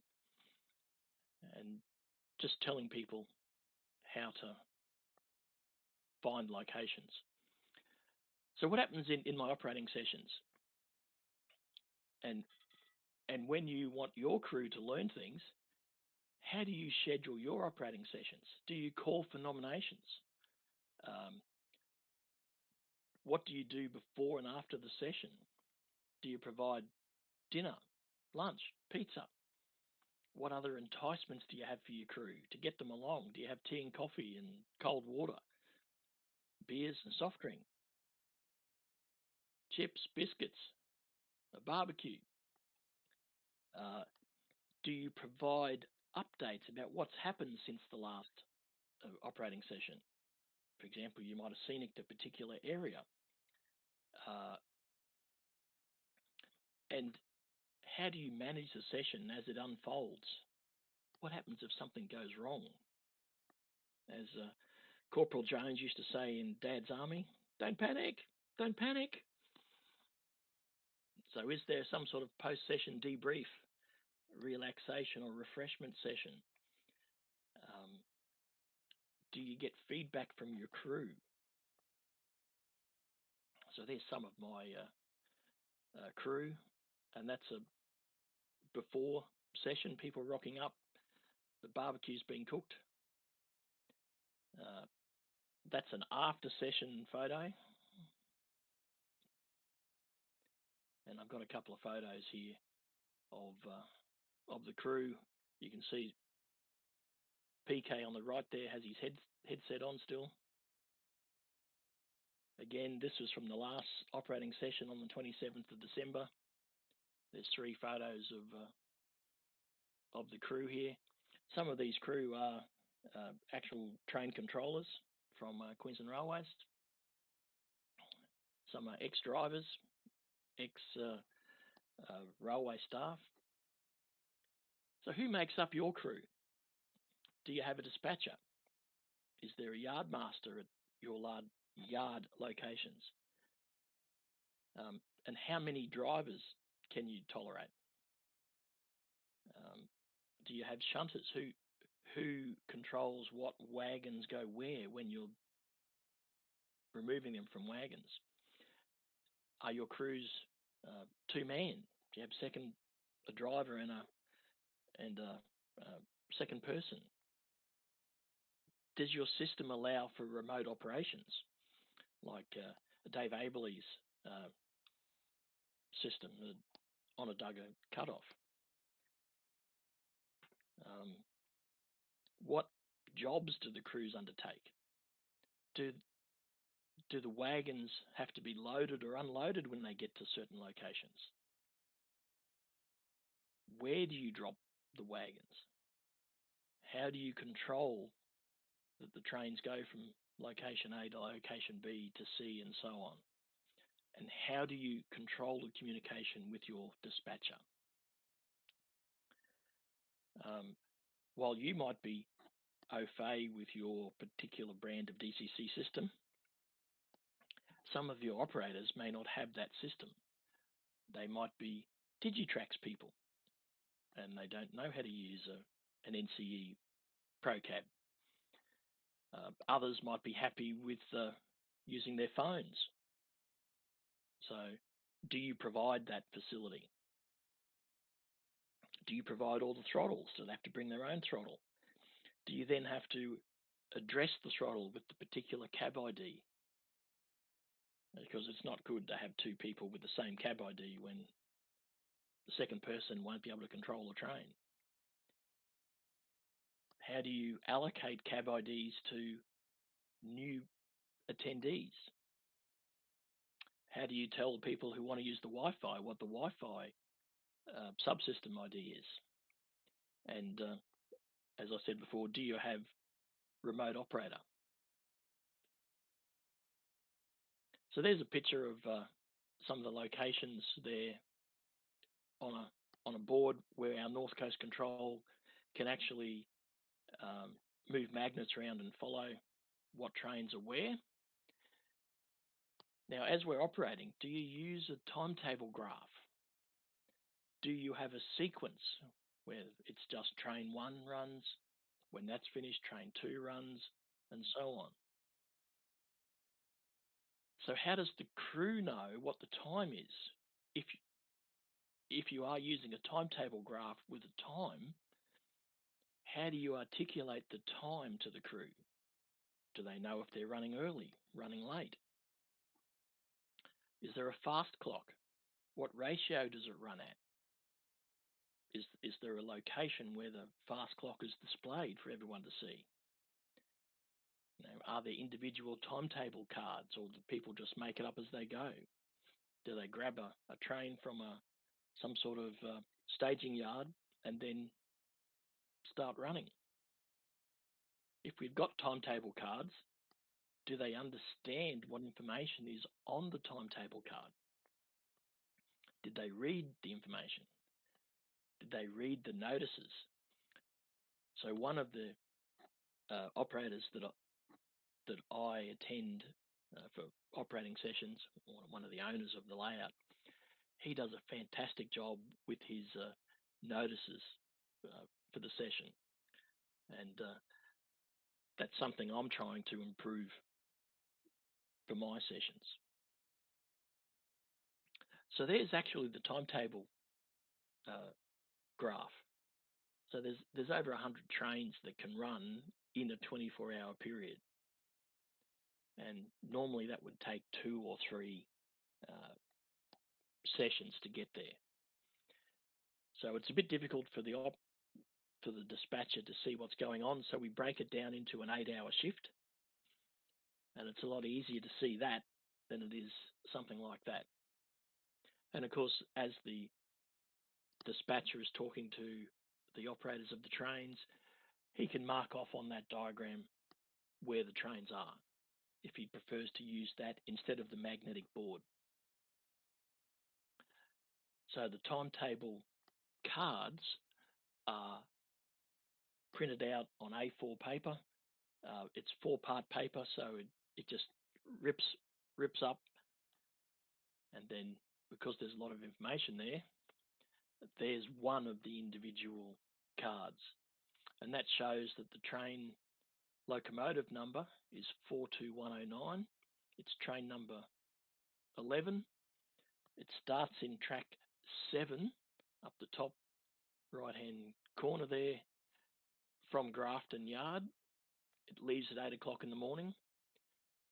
Again, these indented locations, no trains pass there. And when we read the information or about how to read the timetable cards, where the arrival and depart time for a location is the same, the train just passes through there. So when a train leaves Grafton, its next stopping location is Rapville. And there are notations on the card that says take the main line at that particular location. If it has to take the loop or go into the yard at that location, it says that. For example, at Casino, it says take the back platform road. So these cards show what's happening at the location as you're driving that particular train. So on the front of the fascia, the timetable cards are there, and also next to that is the shunting lists. So I have a timetable card that says how to read the timetable cards. So people can get that, and it tells them everything they need to know and how to break down what's on the timetable card. So as you're progressing from point A to point F on the layout, again, how do people know where the locations are? How do they get from location A to location F? Particularly if they have to go through some sort of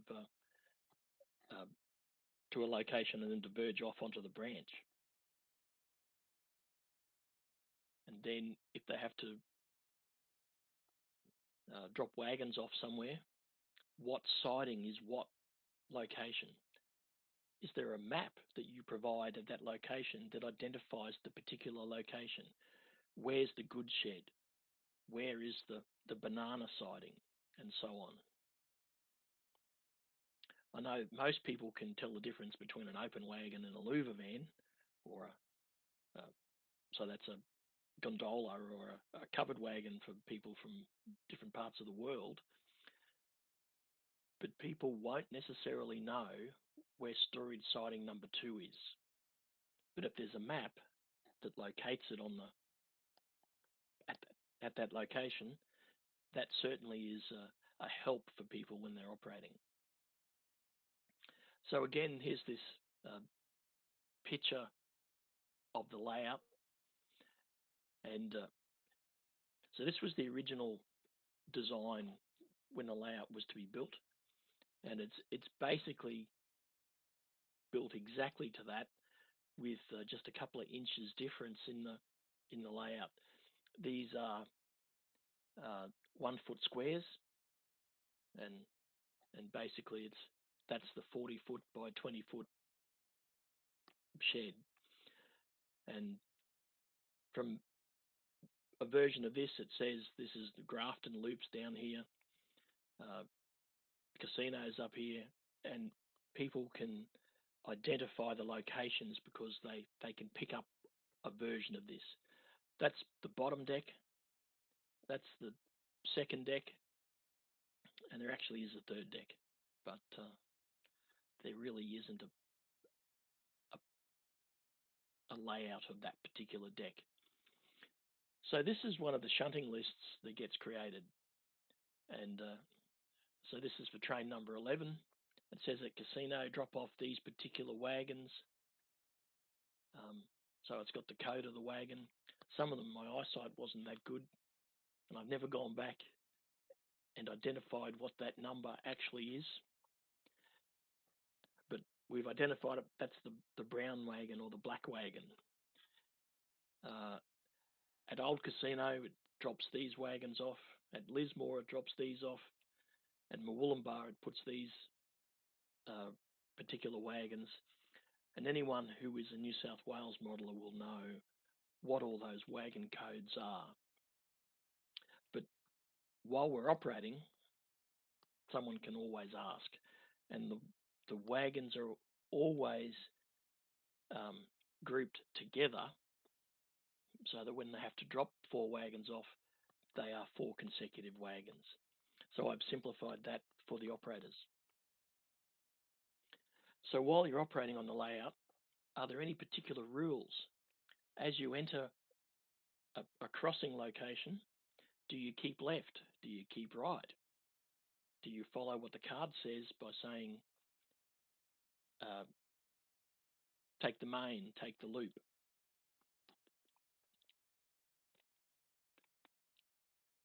So while we're shunting particular industries, there might be a front gate. The gates need to be opened before the wagons can go in, and closed after the train leaves that location. But the loco may not be allowed to enter into the business's premises. So maybe you need cover wagons as you're pushing wagons back in or picking wagons up. How do you identify whether the KD uncoupling magnets are on the track? So I tell people that on the side of the rail, there's a white strip about 1 inch long, and that is the location of the KD uncoupler. How do you know the clearance point in a crossing loop? So if the rear of the train must be past that point, or the front locomotive needs to be behind that point, I indicate that with some yellow paint on the rail to know that once you're in there, you're safe from being hit from a train coming in the opposite direction. So again, another older picture of the crew. You can see their headsets there. That's taken a few years ago. It's been tidied up a lot since then. And this photo was taken in December last year. So you can see the lights. We've got blue back scenes or the sky scenes and back scenes as people are operating there. So how do you control your trains? Do you just drive them and follow signals? What happens if you don't have signals? Do people know what a signal aspect means? Are there train orders to record and follow that the dispatcher reads out, or is everything on the timetable card? Do you need permission from the dispatcher to depart or proceed from a particular location to the next location? Do you have some method of control which allows or ensures that there's only one train on a section of single track? So which is our staff machines or a token-based system? Are there particular speed limits to be observed? And how do you control your points or turnouts at various locations? Because you might have different types of control for different locations. Some could be wire in tube, some are push buttons. Another one could be just use your hand to change the turnout. How do you communicate? Are there phones on the fascia? Do you use CB radios? Are there plug-in points for headsets? Do people use apps on their phone? And what are the procedures for the communication? Is there some sort of standard so that you identify yourself, your train, and the location you're in, so that the dispatcher can immediately know, oh, that's the driver of train number 11, and he's located at Casino. So he can update his magnetic whiteboard and give permission to go from Casino, for example, to Rapville. And then what happens if something fails? Are there procedures in place that you advise your crew on what to do? So that's actually at Grafton Loops. There is a phone there, and that phone has a push-to-talk button on it. And to the right of that, you can see it's plugged in. That little toggle switch there is actually the calling system for the phone. So where this particular phone is, it's used by two locations, Grafton Loops and then 2.5 foot above it, which is Acacia Ridge Yard. So if they flick the switch up, you're calling from Acacia Ridge, and if you flick the switch down, you're calling from Grafton, and that goes through to North Coast Control. And while it's switched, the little LED to the left lights up saying there's a call in progress, and of course as that switch is moved up or down, the top or the bottom LED lights up. Then as soon as North Coast Control picks up, you can turn that switch back to the center, and then you can talk to North Coast Control. These are the plug-in points for the headsets, for the Skype headsets that I need, and it's a push-to-talk system. And this is the switch that controls the taking of a staff. It's a double pole, double throw system. And when you take a staff, the location or the staff location from Grafton to Rapville, from Grafton, and the staff at Rapville, they both go red. That indicates that there's a train on that section. So how do you introduce new crew to your layout? Do you put the new person with an experienced person? Do you even have grades for your crew? Don't give them complex jobs to start with. Do you limit what they can do if they're a newbie? And then as they get competent, you let them graduate. Do you only allow experienced crew to graduate to dispatcher? And while someone's dispatching, for the first time, for example, do you sit with them for an hour or so to ensure they get the hang of what's going on? Now, is there a contract to sign for your new staff? Do you assess them for crew competency? Is there a number of times they have to do a particular job before they can move to more complex jobs? You know, these are things that you need to consider for your particular layouts. So there's some of the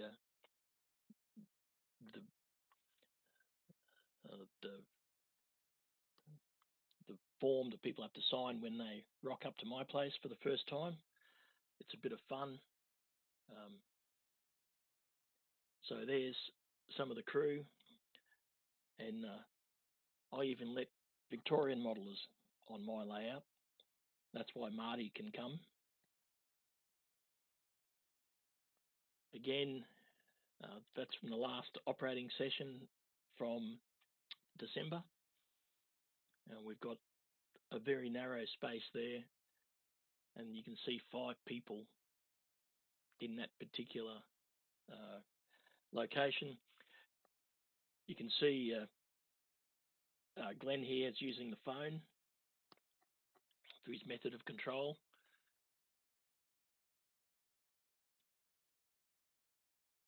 This person's doing some shunting on the Moorwoollumbar branch.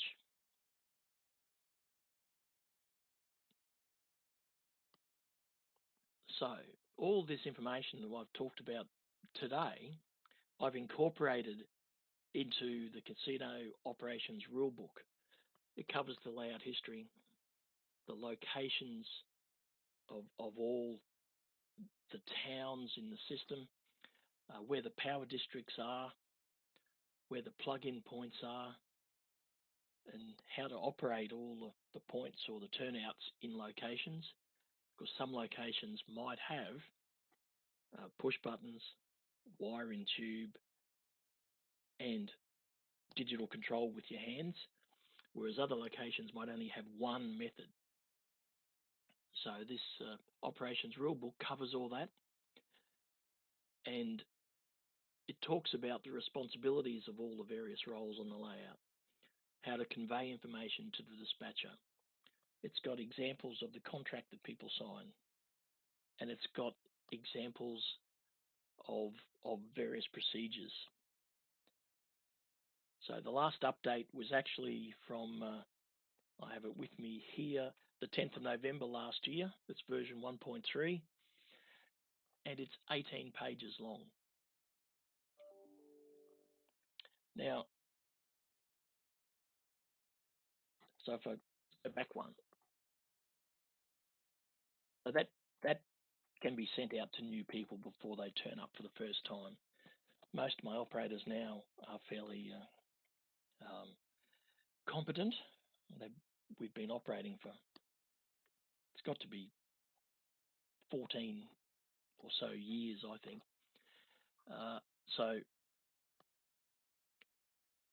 But how do you judge the success of your operations session? Is it the quality of the attendees?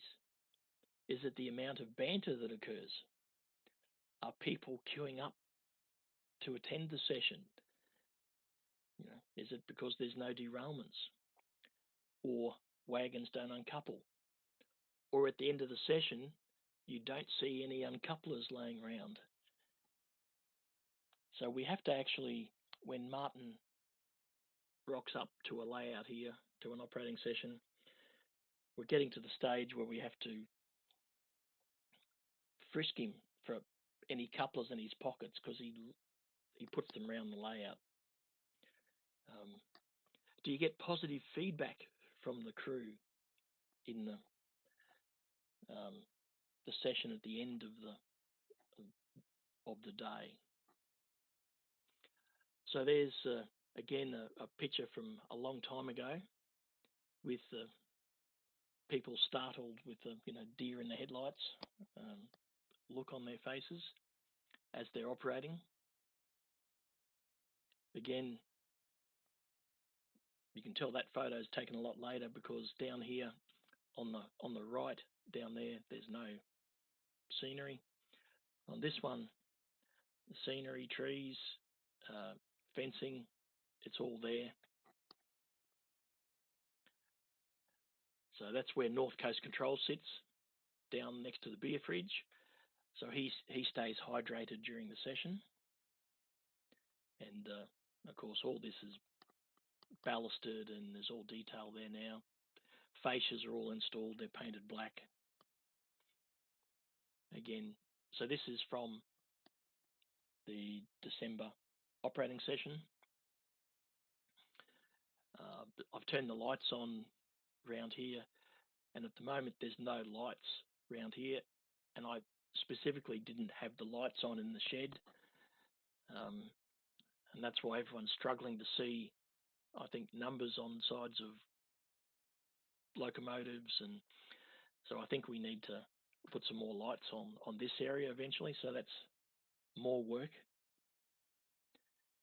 And this is an overall view from the opposite end of the shed. North Coast Control is underneath the TV on the top of the picture there, and these are the various locations that are scenic. The yard where everything starts isn't scenic, but the rest of the layout is. And again, the end yards, that's Acacia Ridge, that's Fisherman Islands, and there's people in the back aisle over here, and different people hiding, talking behind all the various scenes. So just to sort of conclude the session here, you'll notice in one of the online model railway hobbyists, they had some a questionnaire, I think, of probably 18 months ago now, talking about what ruins an operating session. And there was things like unreliable operations, frequent derailments, unreliable equipment, complicated equipment, tight aisles. Now I do have tight aisles in some places. Certainly, people don't want warm beer. They don't want a hot environment. If you're providing radio cabs, make sure you've got full batteries. And if you're unwell, then don't turn up to an operating session. Try and clean the area so people can operate, and incorporate instructions for new operators. And we also have issues at our layouts when we go. We have people going the wrong way. They have to go from location D to F and they end up going from D to A. They've just left in the wrong direction. We have people drop off wagons at the wrong location. It says drop a wagon off at the good shed, and it's at the banana shed, not the good shed, or it's in a siding instead of the good shed. So bit by bit, we try and add more detail to the timetable cards or to the instruction manual so that people can learn and understand, which always assists in making the layout operation session more, I suppose, enjoyable and immersive. So, in conclusion, there is no set formula for success. I think you just need to refine what seems to be working, fix up things that aren't working, have a think about what you need to change, then give it another try. It may take some time. We've been operating for quite some time, and we're certainly not perfect yet. I'm not sure if any layout is ever perfect. And there may not be a right or a wrong way, it's just your way. So give it a go and see if you can train your crew. And again, a few links here, a few blogs where people record their attendance at various operating sessions. And of course, thanks to Model Railway Hobbyist, where I stole some of those pet peeves and issues that people wanted to report. And thanks to a couple of people who are regular attendees at my layout. So, are there any questions? Yes, there is. Yes, there are. Okay, let me just go check. Yeah, there is a lot. First question, Daz asks, what do you consider the most important job that should be done before any op sessions? Well, hopefully, clean your track, clean the locomotive wheels. So they're two of the most important. Next one might be stock the fridge so that there's cold drinks for people who turn up. And then make sure all the trains are in the correct spot for when they do launch into the operating session. Okay. I've got a personal question is, do you have teams of twos or is it just one operator? We don't. Everything's single man, but we can have someone escorting someone so that someone who's new can learn how to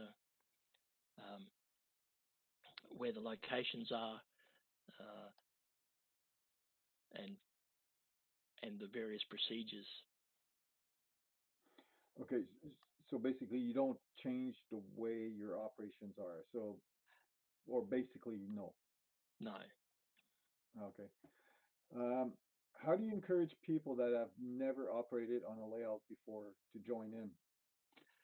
Well, in the last couple of years, we've had a couple of people come along who are part of our NMRA group, and they wanted to learn about operations. We said, well, come along. So we invited them. They wanted to eventually try for the operations AP or dispatcher AP. So it's a journey. They're not going to do it in 2 years because you have to get your 50 hours up. You have to do all the planning for an op session. But it's a start for those people to learn how to do the operating.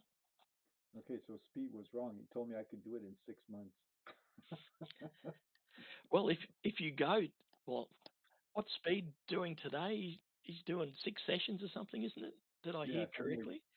yeah, So that's a number of hours that he can get up. yeah, that's true. How many operators do you have in one session?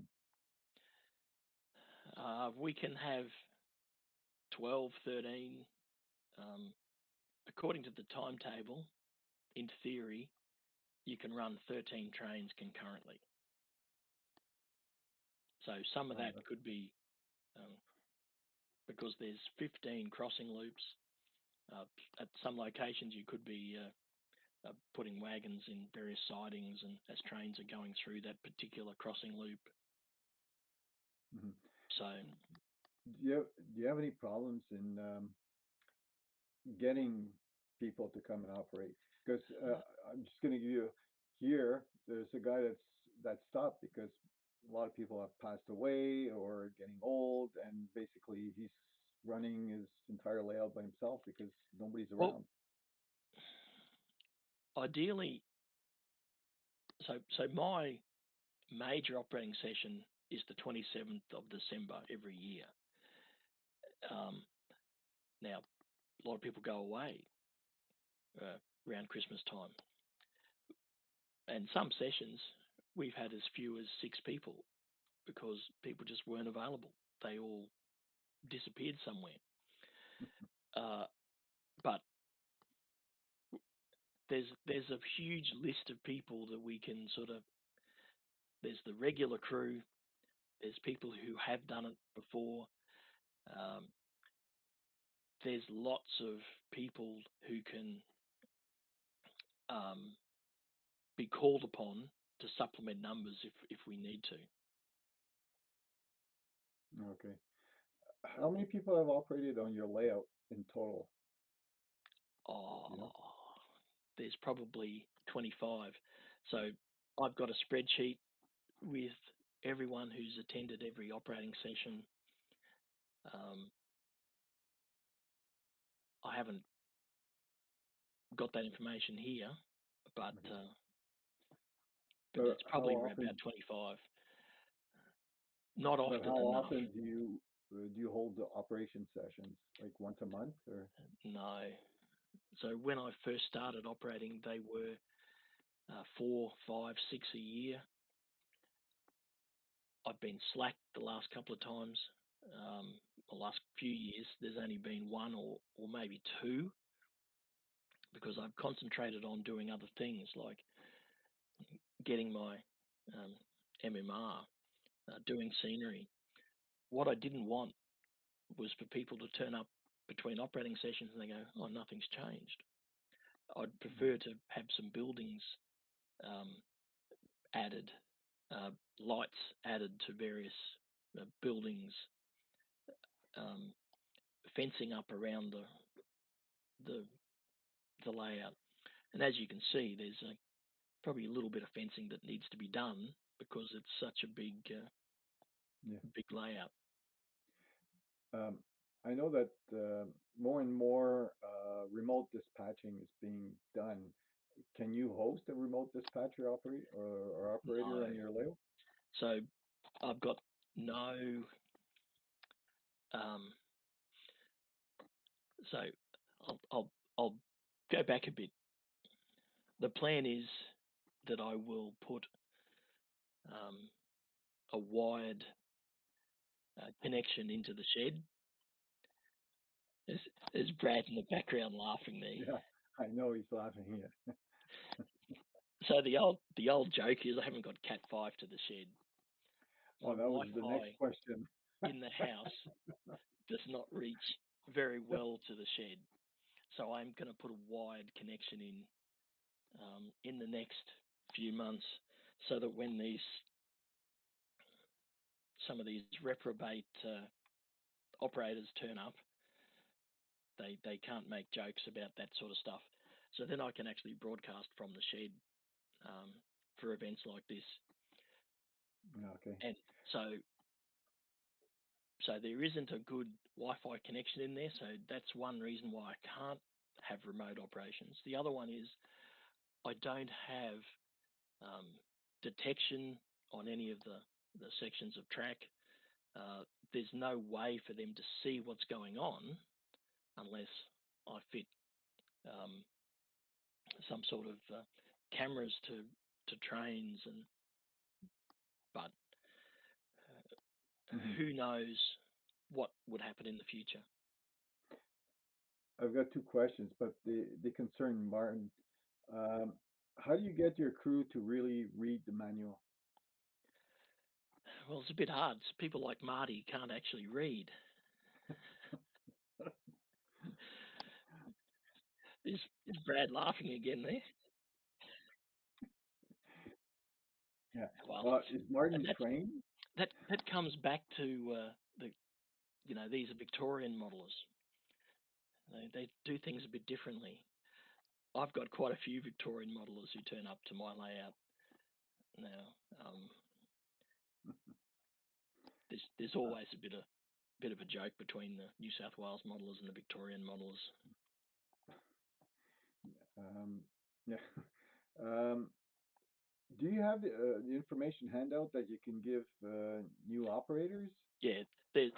So this particular handout is actually next to now where you pick up the timetable cards, so people can have a quick scan through it if they've forgotten what's going on. So can you make it available to? Yeah. Yep. Okay. Because I haven't started any operations on my layout, and I don't know where to start. But all those questions that you were asking, that people should ask, that got me thinking a lot. So yeah, there's a lot of thinking to do. I'm sure we'll work with Craig to get the presentation and his manual in a PDF form, and we'll share it to the NMRA group for anyone that's interested. I think there was a copy from the Australian convention. There was a copy on the Australian NMRA website, but I'm not sure if it's still there. Brad might know. No idea. If it is, but. Let me see. Is there any other questions?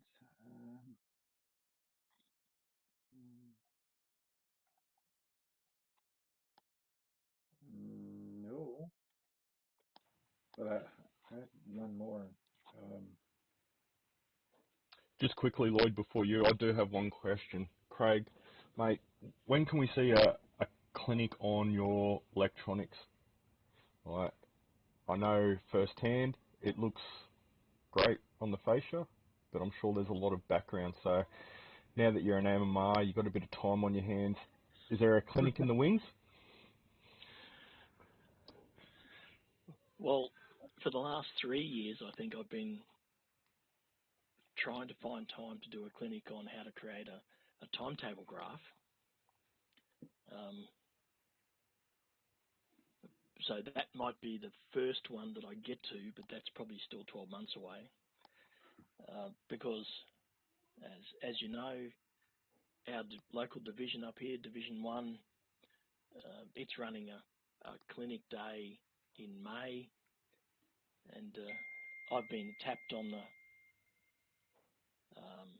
the shoulder to do 3 clinics there. I'm just starting to write those ones. There's another convention we have every 2 years in Armidale, which is sort of about 500 odd kilometres from Brisbane and Sydney. So it's in between the two locations, but west. I've got to do a presentation for that one. So it looks like you're going to have to join. That's perfect. We're a great sounding ground here, so I'll schedule you in for a couple of months. Greg, have you ever operated on Martin's layout? Well, I'm just wondering who's put that question in. Have we ever seen any scenery on Martin's layout? It's Brad. Are you? I've got nothing to do with that question. question. That is definitely not one of my questions.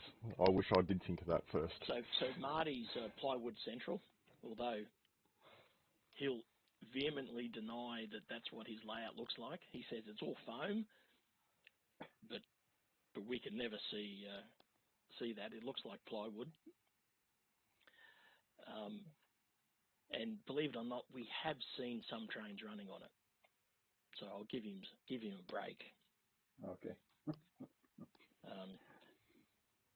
But he's a Victorian operator. I've already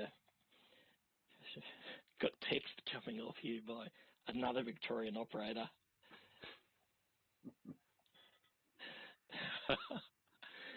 There's some funny stuff here. So, Craig, I guess before Lloyd closes out, is there anything else you want to add to finish off your clinic about operations? No. I'd just like to thank Speed and Lloyd and Brad for the opportunity to present today. And operations is fun. And if you can, host a session yourself or go to a session and enjoy. Mm-hmm. Yeah. Great. Well, thank you very much, Craig. Our next NMRAx is on the 27th of April, if I'm not wrong, right? That's correct. Right. That's correct. So we've got 3 clinics. Unfortunately, I don't remember besides mine. I believe you're definitely back. I hope you're back. I look forward to those. But we'll get the schedule out in a few weeks' time for that show. Mm-hmm. Great. So I hope everybody enjoyed, and we'll be seeing you next month. Take care, everybody. See yous. See yous.